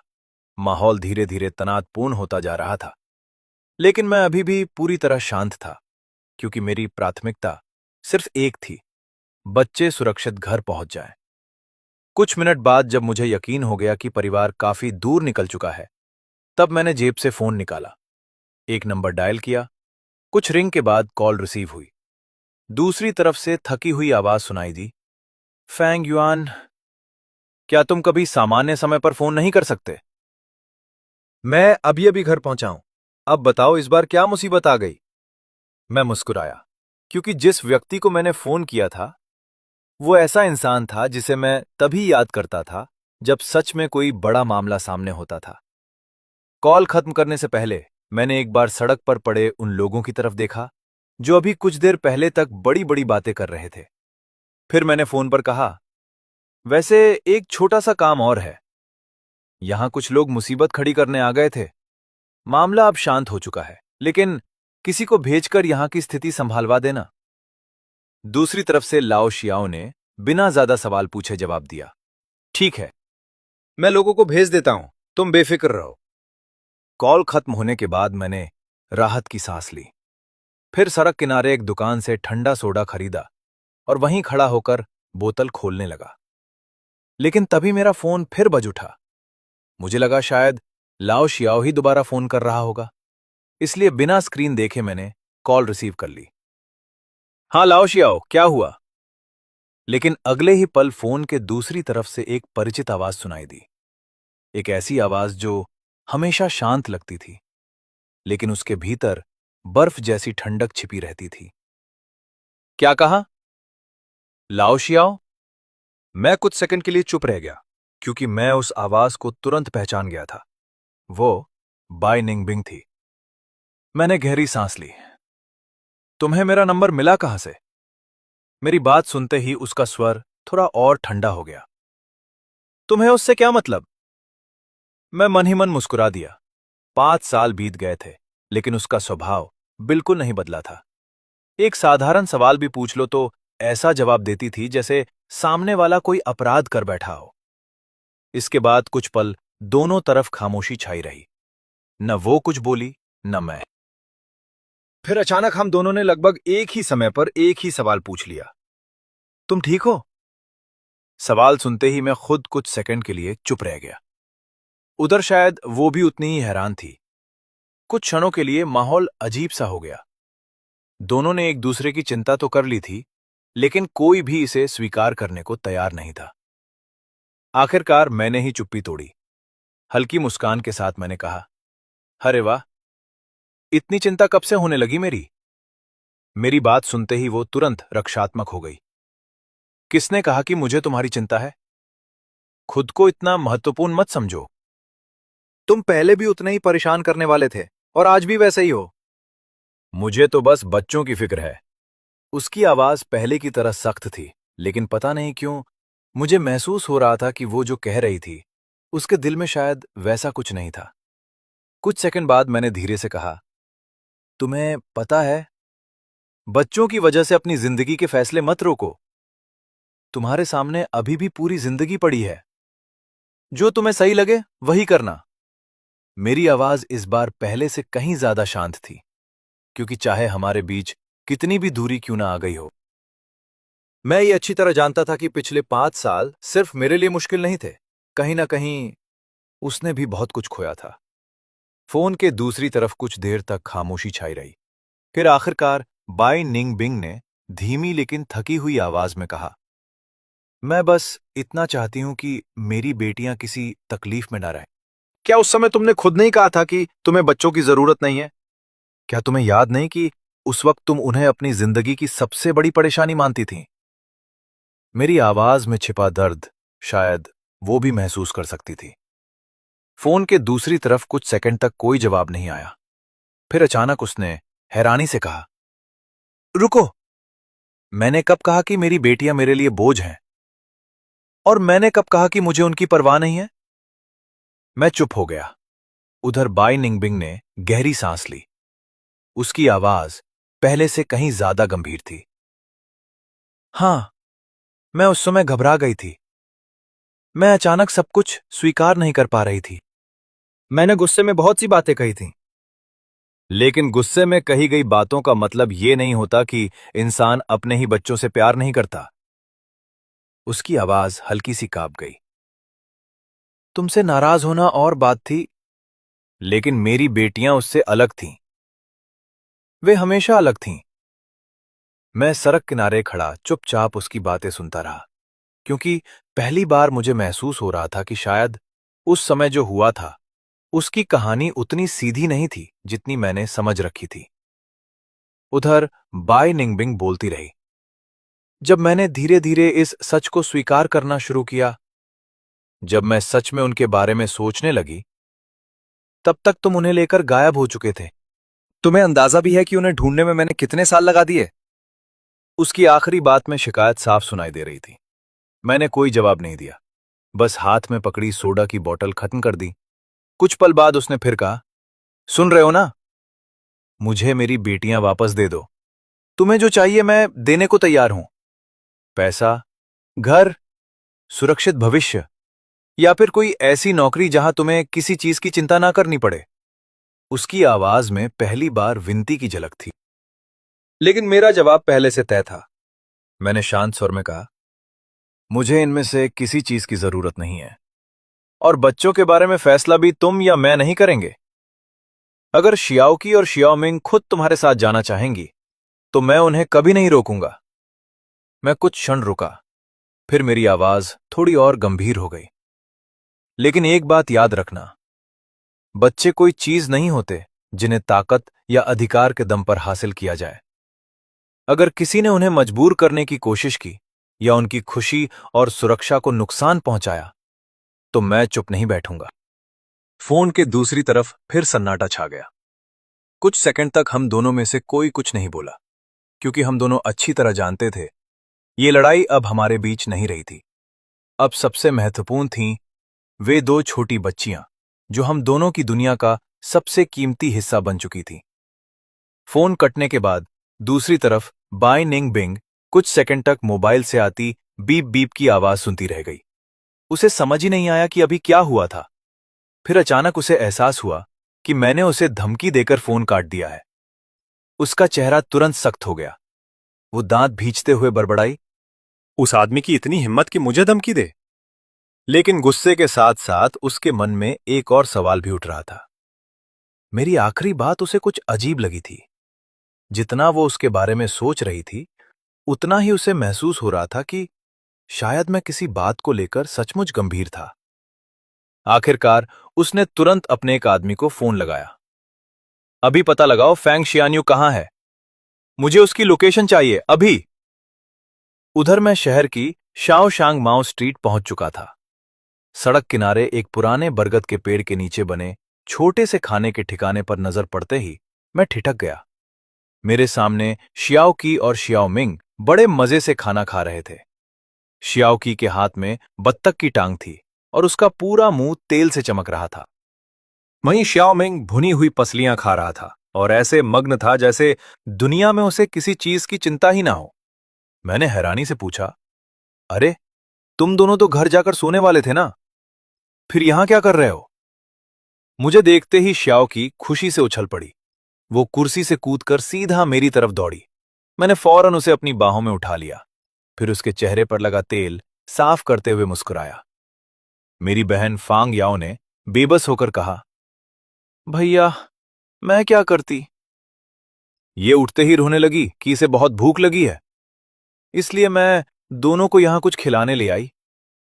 तभी श्याओमिन ने तुरंत सफाई दी, पापा मैं गवाह हूं, भूख सिर्फ शियाओकी को लगी थी, मैं तो बस उसके साथ आया था। उसकी बात सुनकर मैं हंस पड़ा। मैंने उसके माथे पर हल्की सी टपली मारी।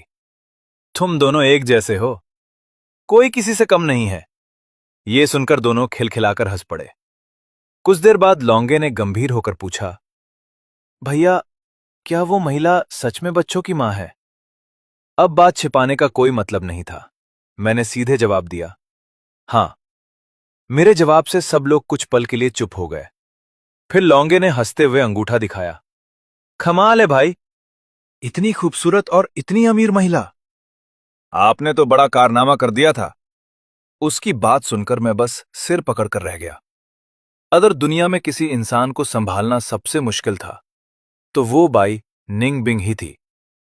फिर लौंगे ने पूछा, तो क्या वो इस बार तुम्हें और बच्चों को अपने साथ ले जाना चाहती है? मैं कुछ पल चुप रहा, फिर धीरे से बोला, नहीं, वो सिर्फ बच्चों को वापस लेना चाहती है। मैंने शियाओकी को अपनी बाहों में थोड़ा और कसकर पकड़ लिया। लेकिन फैसला मेरा नहीं होगा। अगर शियाओकी और शियाओ मिंग खुद उसके साथ जाना चाहें तो मैं उन्हें कभी नहीं रोकूंगा। मेरी आवाज थोड़ी भारी हो गई। लेकिन अगर किसी ने उन्हें मजबूर करने की कोशिश की तो मैं चुप नहीं बैठूंगा। अच्छा?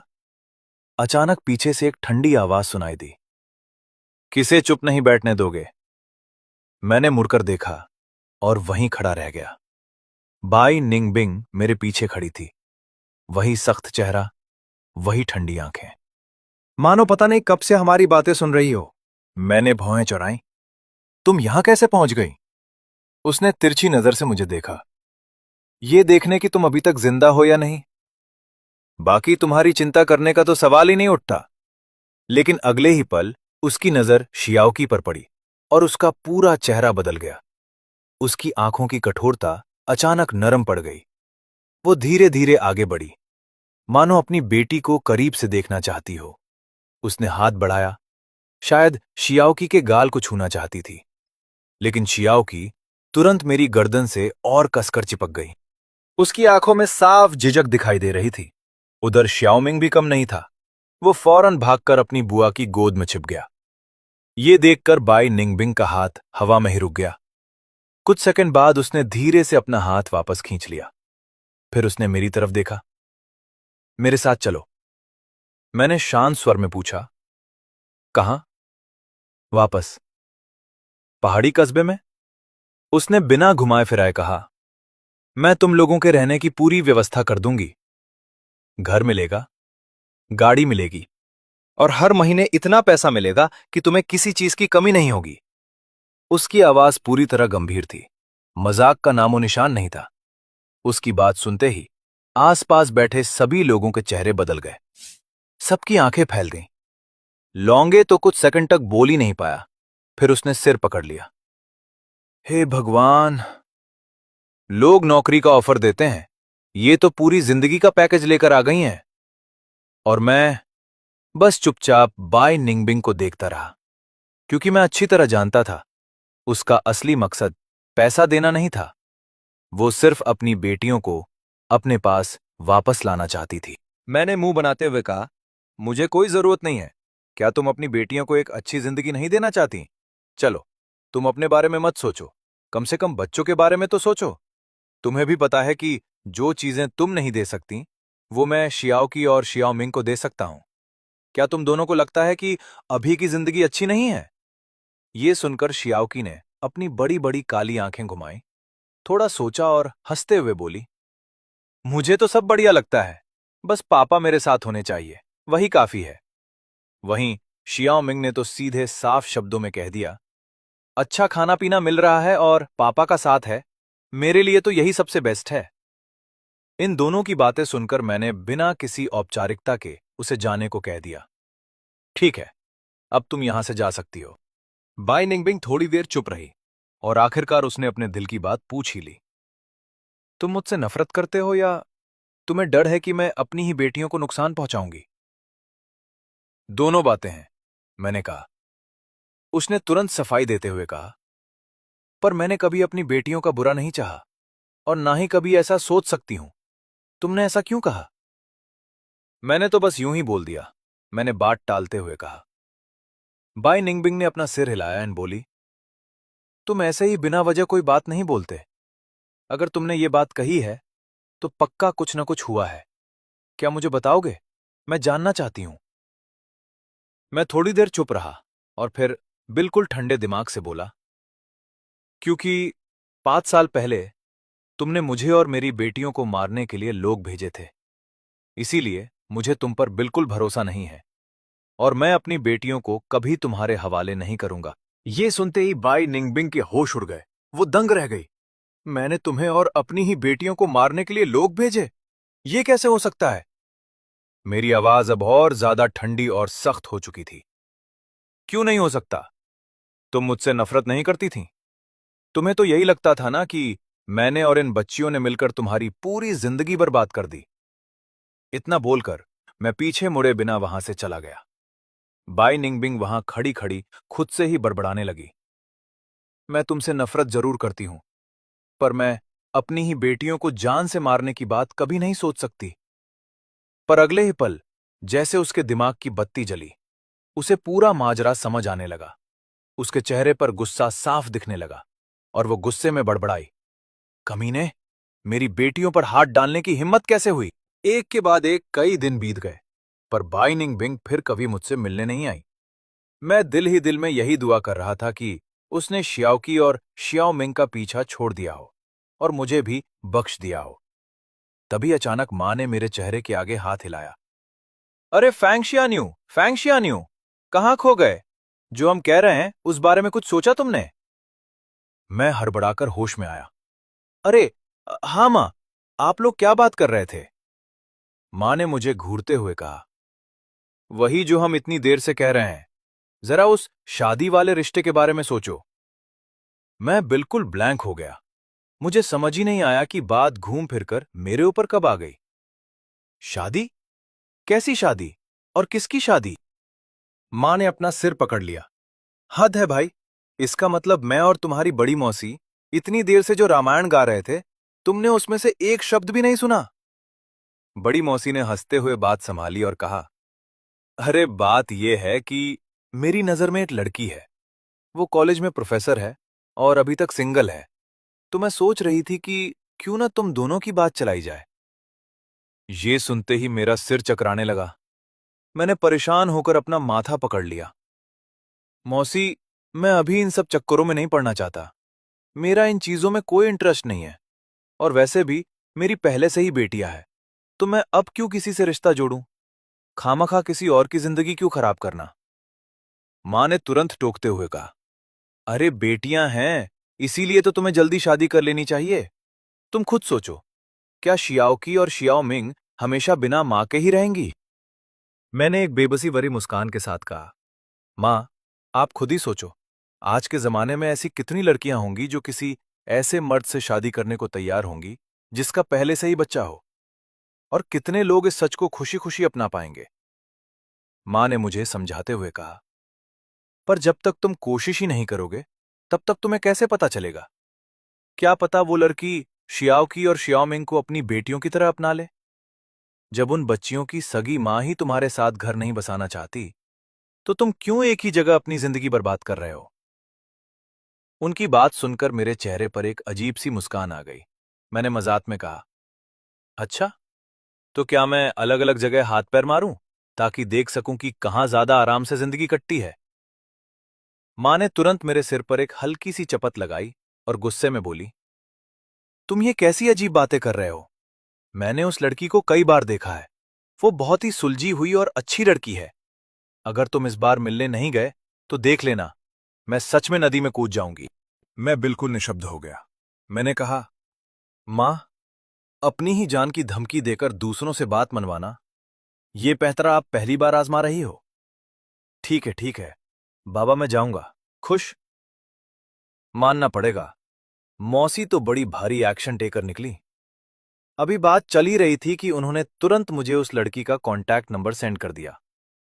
मैंने स्क्रीन पर नंबर देखा तो मेरी भौहें सिकुड़ गईं। मैंने पूछा, मौसी, इस लड़की के पास मेरा नंबर पहले से कैसे है? मौसी ने मुस्कुराते हुए कहा, अगर उसके पास तुम्हारा नंबर है तो इसका मतलब यही है ना कि तुम दोनों शायद पहले से एक दूसरे को जानते हो। ये तो और भी अच्छी बात है। अगर शादी की बात नहीं भी बनी तो कम से कम एक पुराना दोस्त तो वापस मिल जाएगा। मैंने कहा, ठीक है, समझ गया मौसी। अब आप घर जाते वक्त गाड़ी जरा ध्यान से चलाना। खैर, घर से जबरदस्ती ब्लाइंड डेट के लिए निकाला गया मैं बेबसी में कैफे के एक कोने में जाकर बैठ गया। मैं बस इंतजार ही कर रहा था कि तभी अचानक एक जानी पहचानी और हैरान सी आवाज गूंजी, फैंग शियानियो, तुम यहां इस वक्त? मैंने सिर उठाकर देखा तो मेरे सामने बाय निंग बिंग खड़ी थी, जो हड़बड़ी में आई थी और उसके चेहरे पर हैरानी साफ दिख रही थी। यही नहीं, उसके साथ एक और लड़की थी जो लगभग उसी की उम्र की लग रही थी और उसने आंखों पर काले फ्रेम का चश्मा लगा रखा था। वो चश्मे वाली सेक्रेटरी भी दोनों को देखकर हैरान रह गई। मैडम निंगबिंग, क्या तुम दोनों एक दूसरे को पहले से जानते हो? दरअसल बाय निंगबिंग ने सपने में भी नहीं सोचा था कि आज वो जिस लड़के से डेट पर मिलने आई है वो कोई और नहीं बल्कि फैंग शियान्यू है। जहां एक तरफ वो इस सरप्राइज से बेहद हैरान और खुश थी, वहीं दूसरी तरफ मैं काफी शांत था। मैंने बस चेहरे पर एक हल्की सी मुस्कान लाई और उससे कहा, लॉन्ग टाइम नो सी, बहुत दिनों बाद मिले। बाय निंगबिन ने भी धीरे से कहा, हाँ सच में, बहुत लंबा वक्त बीत गया। इसके बाद बाय निंगबिंग और उसकी सेक्रेटरी हमारे सामने वाली सीट पर बैठ गईं। बाय निंगबिंग ने अपनी दोस्त का परिचय कराते हुए कहा, फैंग शियान्यू, ये मेरी कलीग और सेक्रेटरी है। मैंने उसकी तरफ देखते हुए सिर हिलाया, हेलो। बाय निंगबिंग ने थोड़े संकोच के साथ पूछा, और बताओ, आजकल तुम्हारी लाइफ कैसी चल रही है? मैंने कहा, सब बढ़िया है, तुम बताओ। उसने जवाब दिया, हाँ मैं भी ठीक हूं। बस इतनी सी ही फॉर्मेलिटी वाली बातचीत हुई और उसके बाद हम दोनों के बीच एक अजीब सा सन्नाटा छा गया। वो दो लोग जो 5 साल पहले कभी एक दूसरे से अलग नहीं होते थे, आज इतने सालों बाद जब दोबारा मिले तो उनके पास आपस में बात करने के लिए कोई टॉपिक ही नहीं बचा था। तभी माहौल को हल्का करने के लिए सेक्रेटरी ने बात आगे बढ़ाई और हंसते हुए बोली, चलो भाई, अब जब तुम दोनों पहले से ही एक दूसरे को जानते हो और यहां शादी के सिलसिले में ही मिले हो तो क्यों ना इस डेट के फॉर्मल प्रोसीजर को शुरू किया जाए। मुझे तो कोई फर्क नहीं पड़ता था, इसलिए मैंने कहा, ठीक है, शुरू करो। लेकिन मेरे उलट बाय निंगबिंग कुछ कहना चाहती थी पर झिझक रही थी। सच तो ये था कि जैसे ही उसने देखा कि उसका ब्लाइंड डेट पार्टनर मैं हूं, उसे बाकी किसी चीज से कोई मतलब ही नहीं रह गया था और ना ही उसकी कोई डिमांड बची थी। अब क्योंकि बाय निंगबिंग खुद पूछने में शर्मा रही थी तो उसकी जगह उसकी सेक्रेटरी ने मोर्चा संभाला। उसने सीधे मुद्दे की बात पूछी, अच्छा ये बताओ, गाड़ी और घर है तुम्हारा? मैंने आराम से जवाब दिया, गाड़ी तो नहीं है पर हां, हमारे होम टाउन के सिटी सेंटर में एक घर जरूर है। ये सुनकर सेक्रेटरी ने थोड़े अफसोस के साथ कहा, होम टाउन के सिटी सेंटर में? पर वहां के घरों की कीमत यहां के मुकाबले तो कुछ भी नहीं होगी। पास बैठी बाई निंगबिंग ने तुरंत मेरा बचाव करते हुए कहा, अरे इतना काफी है, फैंग शियान्यू ने इस उम्र में अपने दम पर एक घर खरीद लिया, यही बहुत बड़ी बात है। लेकिन मेरी अगली ही बात सुनकर सेक्रेटरी के माथे पर बल पड़ गए। मैंने कहा, लेकिन उस घर में अभी मेरे मम्मी पापा रहते हैं, मैं तो बस कभी कभार ही वहां जाता हूं। ये सुनते ही सेक्रेटरी के चेहरे के एक्सप्रेशन बदल गए और वो नाखुश होते हुए बोली, अरे, यानी शादी के बाद सास ससुर के साथ रहना पड़ेगा? तभी बाई निंगबिंग बीच में बोल पड़ी, कोई बात नहीं, मुझे इस बात से कोई दिक्कत नहीं है। बुजुर्गों के पास रहकर उनकी देखभाल करना तो अच्छी बात है। बाई निंगबिंग की ये बात सुनकर सेक्रेटरी की आंखें फटी की फटी रह गईं। वो बिल्कुल हैरान होकर अपनी मैडम को देखने लगी। मैम, आप पागल तो नहीं हो गई हैं? आप सच में सीरियस हैं? ये सब भी झेल लेंगी आप? याद है ना, पिछले हफ्ते जो लड़का अकेले 3 BHK के फ्लैट में रहता था, उसे आपने भाव तक नहीं दिया था। खैर, मुझे इन सब बातों से कोई खास फर्क नहीं पड़ रहा था। मैंने सीधे अपनी बात रखी। मेरी बस एक शर्त है, अगर तुम उसे मान लेती हो तो मैं तुमसे अभी इसी वक्त शादी करने को तैयार हूं।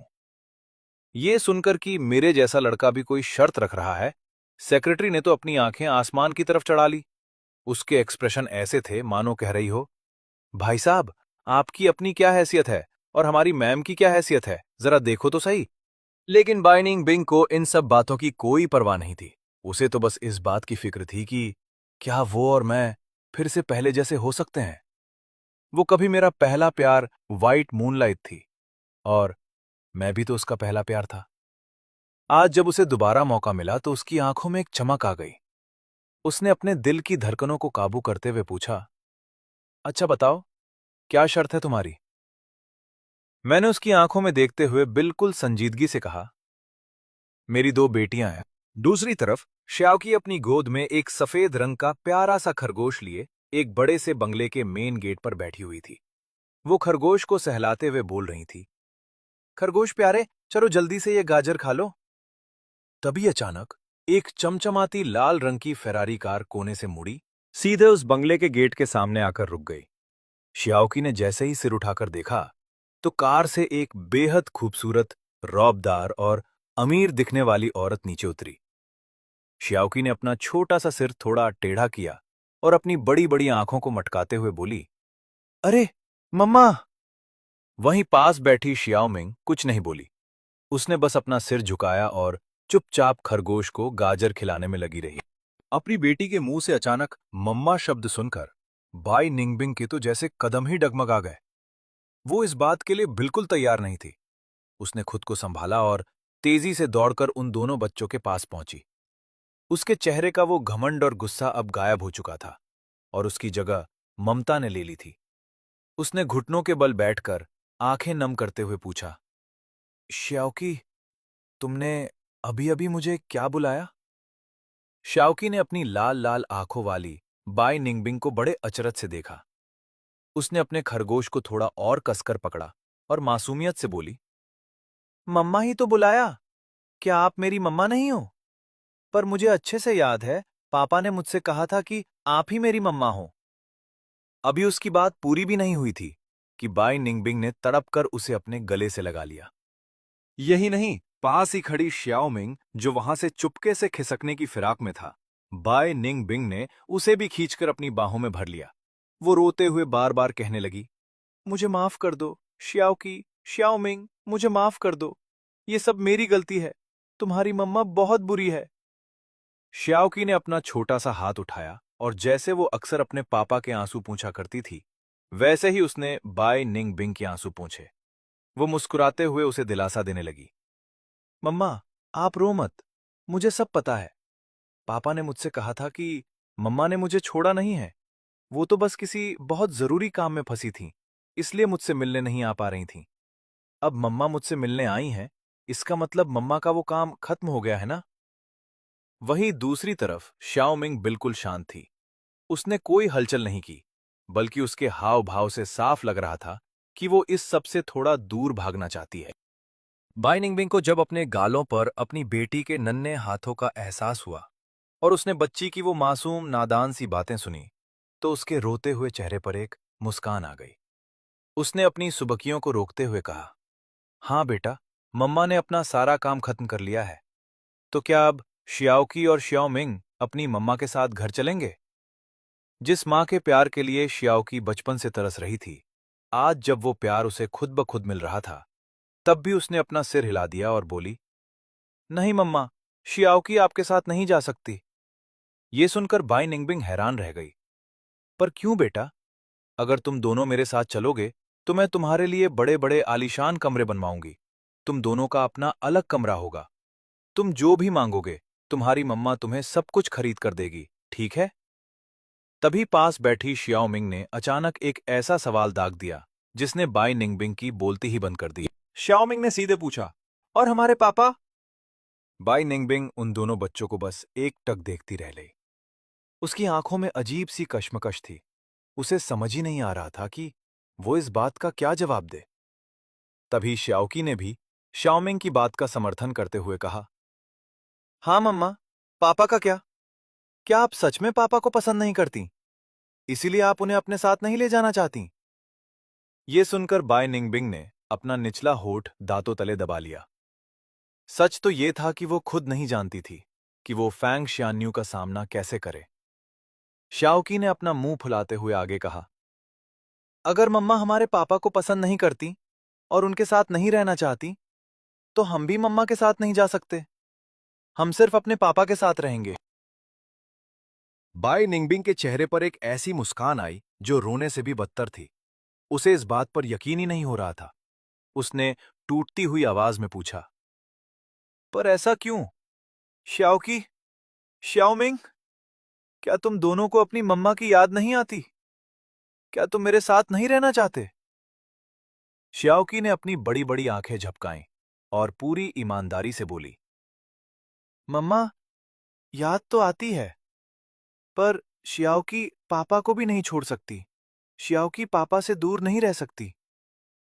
श्याओमिंग ने भी कड़े शब्दों में कह दिया, मैं भी पापा को छोड़कर कहीं नहीं जाऊंगी।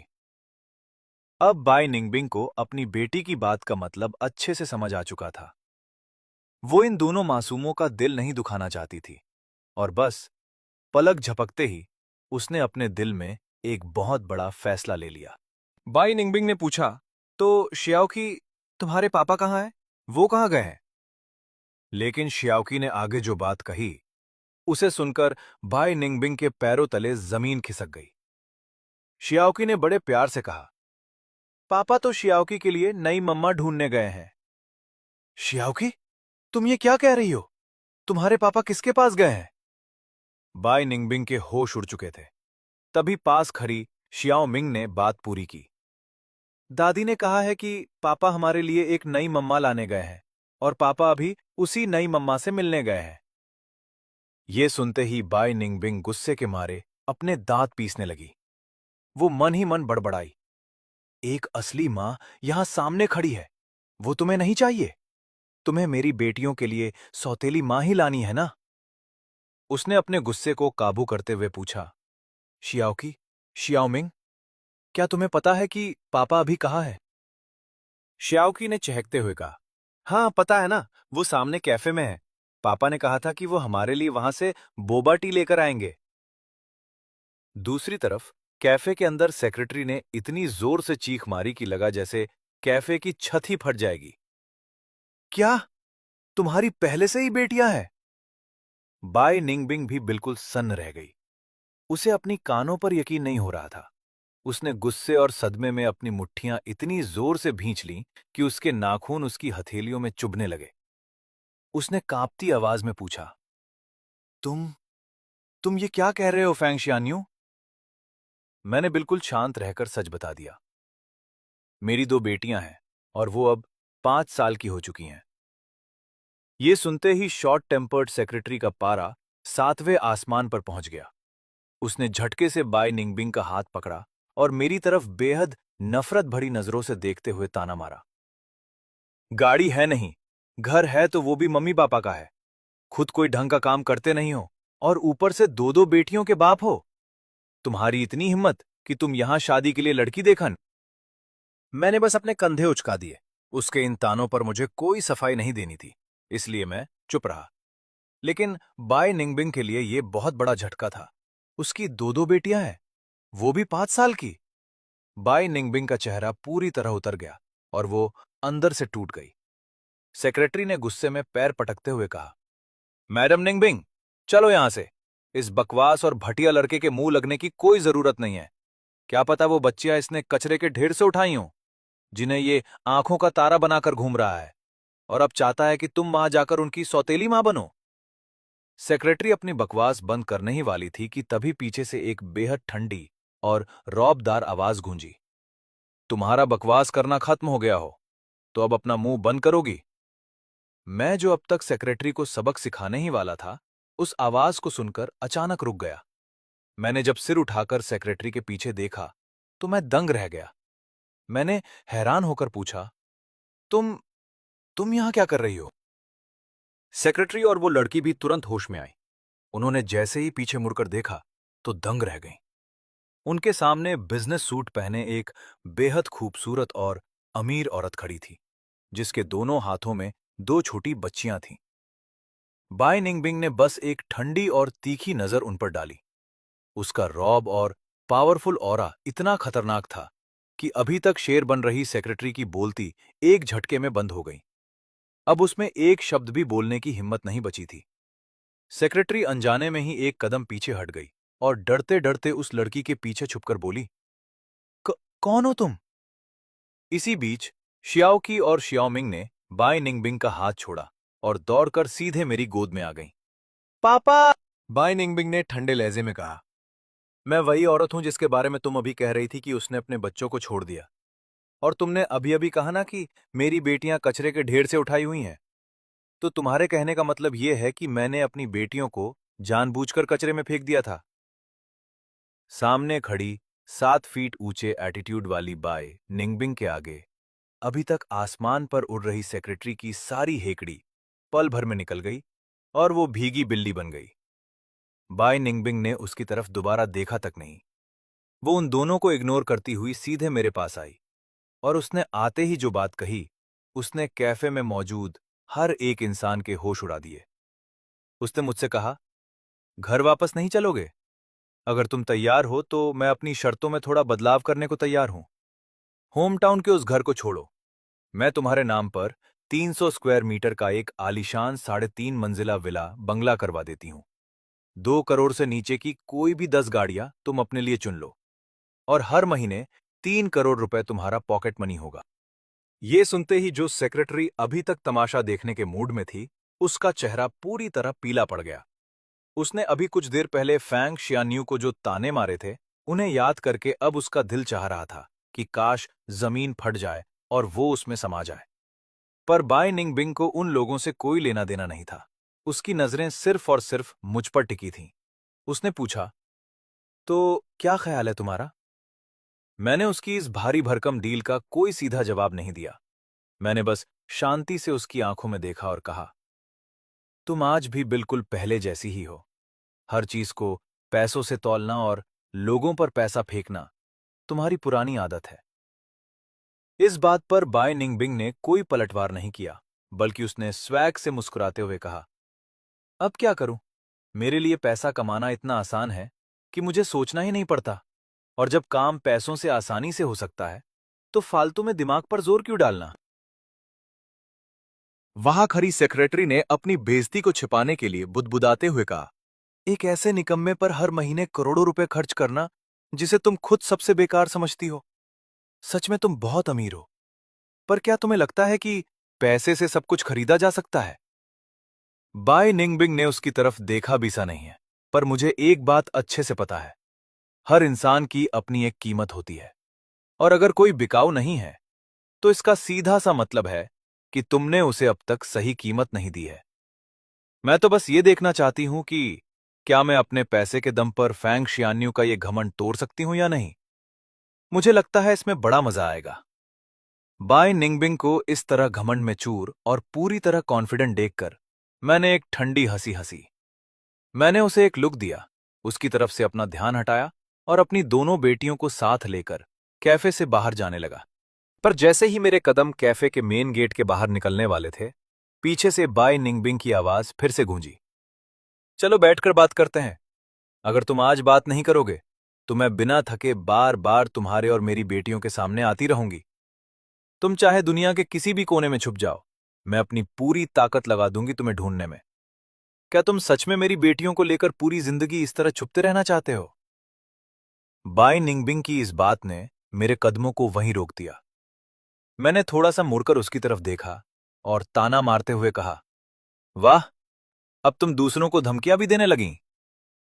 उसने कंधे उचकाते हुए कहा, क्या करूं, मेरे पास कोई और रास्ता भी तो नहीं है।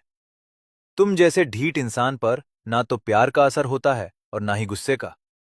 तुम तो उस प्रेशर कुकर की तरह हो जिसे कितना भी उबाल लो कोई फर्क नहीं पड़ता। खैर, तुम्हारे पास अब भी चॉइस है।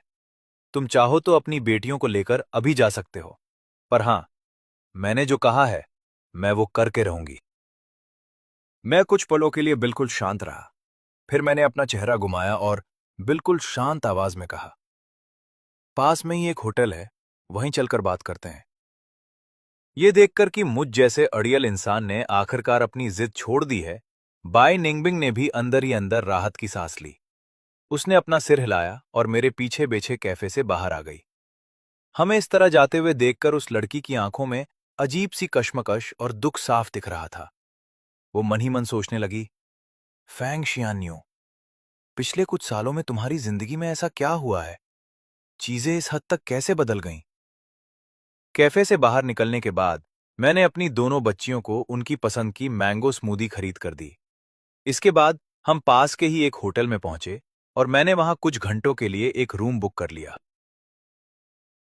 कमरे में आते ही मैंने बाई निंगबिंग की तरफ देखा और मजाक उड़ाते हुए कहा, वैसे तुम जैसी इतनी बड़ी कंपनी की सीईओ मुझ जैसे एक आम लड़के के साथ होटल के कमरे में आ रही है, तुम्हें इस बात का डर नहीं है कि अगर ये बात बाहर लीक हो गई तो तुम्हारी इज्जत और रेपुटेशन का क्या होगा? बाई निंगबिंग ने मेरी तरफ एक तीखी नजर से देखा। वो अच्छे से जानती थी कि मैं आज भी कई साल पहले हुई उन बातों को लेकर बैठा हूं और अपने दिल में नफरत पाले हुए हूं।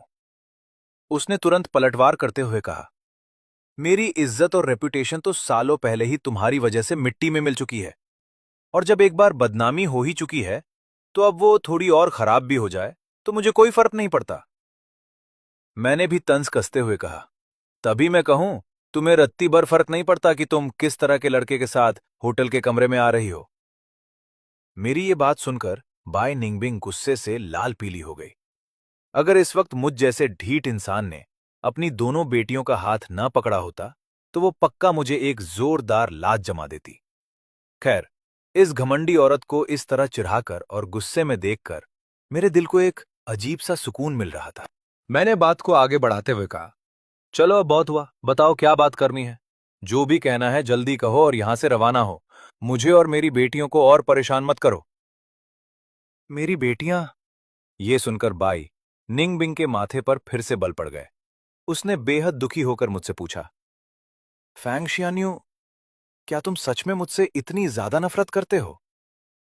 मैंने बिना किसी झिझक के उल्टा उसी से सवाल दाग दिया, क्यों, क्या मुझे तुमसे नफरत नहीं करनी चाहिए? बाय निंगबिंग को भी यह एहसास हो चुका था कि अगर वो इस टॉपिक पर मुझसे बहस करेगी तो हमेशा की तरह मुंह की खानी पड़ेगी। इसलिए उसने अपनी बात को और नहीं खींचा और सीधे मुद्दे पर आ गई।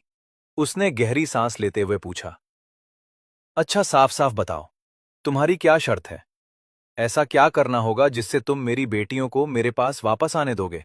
मैंने अपनी पलकें झुकाईं और बिल्कुल कड़े शब्दों में कहा, शर्त चाहे कोई भी हो, मैं शियाओ की और शियाओमिंग को कभी भी तुम्हारे पास वापस नहीं आने दूंगा।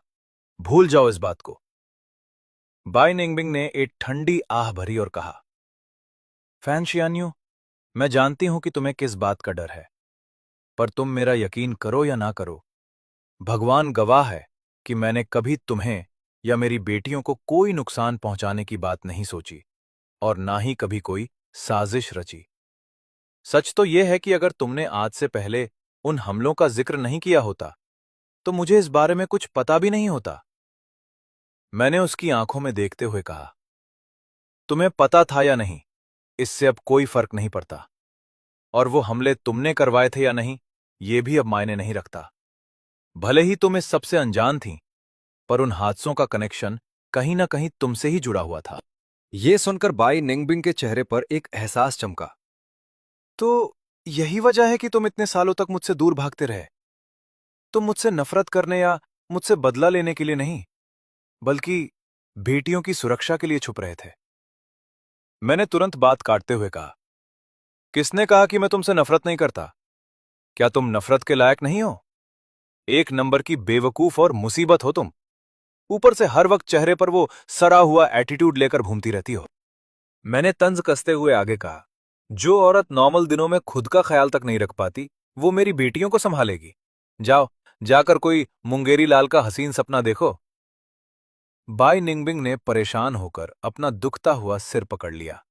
उसने चिढ़कर कहा, ठीक है, बाबा, मैं मानती हूं कि मैं बुरी हूं, मैं बेवकूफ हूं, खुश। बस मुझे थोड़ा सा वक्त दो, मैं 5 साल पहले हुए उन हमलों की पूरी सच्चाई का पता लगाकर रहूंगी और तुम्हें पूरा हिसाब दूंगी। पर तब तक के लिए तुम मेरे साथ वापस शामगढ़ टाउन चलो। मैंने अकड़ कर पूछा, किस हक से? मैं क्यों चलूं? उसने मुस्कुराते हुए कहा, बस इस हक से कि अगर तुम मेरे साथ नहीं चले तो मैं तुम्हारा जीना हराम कर दूंगी। वैसे भी अब मैंने तुम्हें ढूंढ ही लिया है। तुम चाहो तो फिर से भाग सकते हो, पर मैं भी पीछे पीछे दौड़ती रहूंगी। अब तुम्हारे पास सिर्फ दो ही रास्ते हैं, या तो चुपचाप मेरे साथ शामगढ़ टाउन चलो, जहां मैं कुछ वक्त के लिए तुम तीनों का पूरा खर्चा उठाऊंगी, और जो ऑफर्स मैंने दिए थे वो सब भी लागू रहेंगे। जब तक मैं मामले की तह तक नहीं पहुंच जाती, तब तक वहीं रहो। उसके बाद बच्चियों को यहां रहना है या जाना है, ये फैसला तुम्हारा होगा। और दूसरा रास्ता यह है कि तुम भागते रहो और मैं पीछा करती रहूं। मैं अगले 10 साल तक भी ऐसा कर सकती हूं। जब तक तुम जिंदा हो, तब तक तुम्हें चैन से जीने नहीं दूंगी।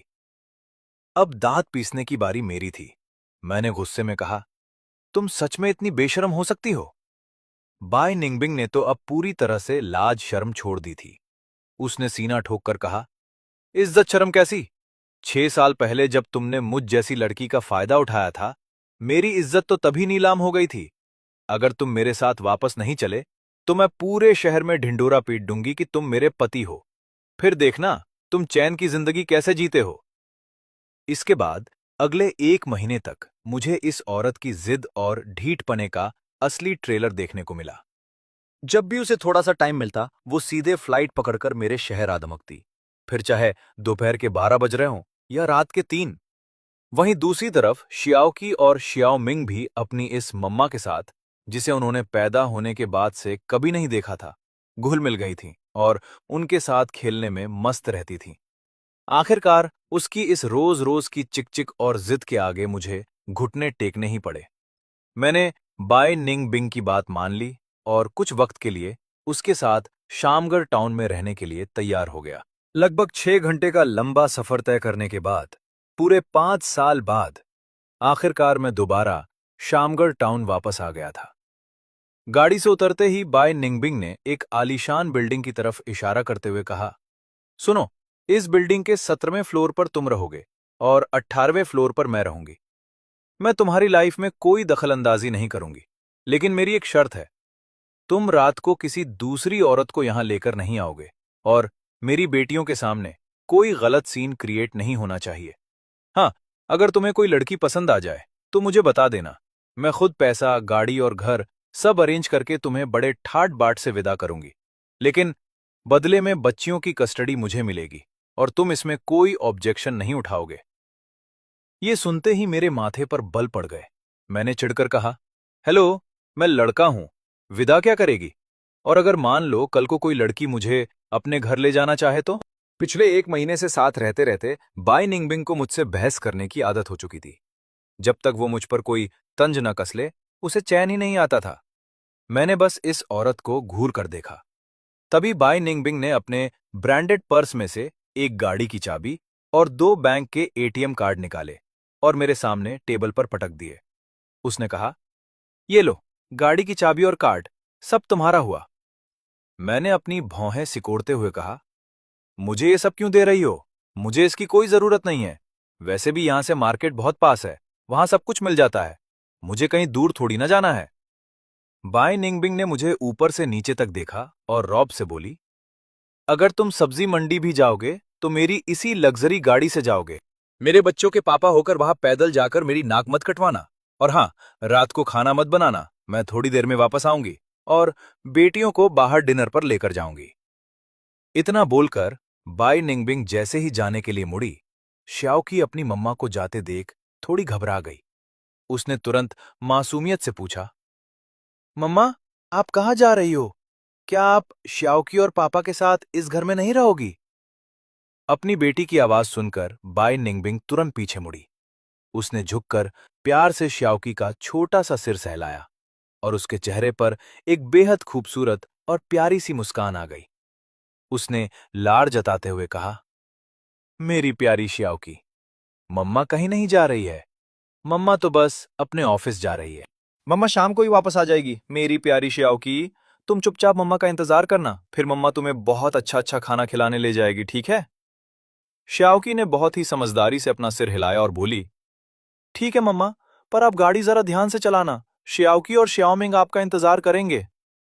बाई निंगबिंग ने प्यार से उन दोनों प्यारे बच्चों के गालों को खींचा और मुड़कर अपनी कार में बैठ गई।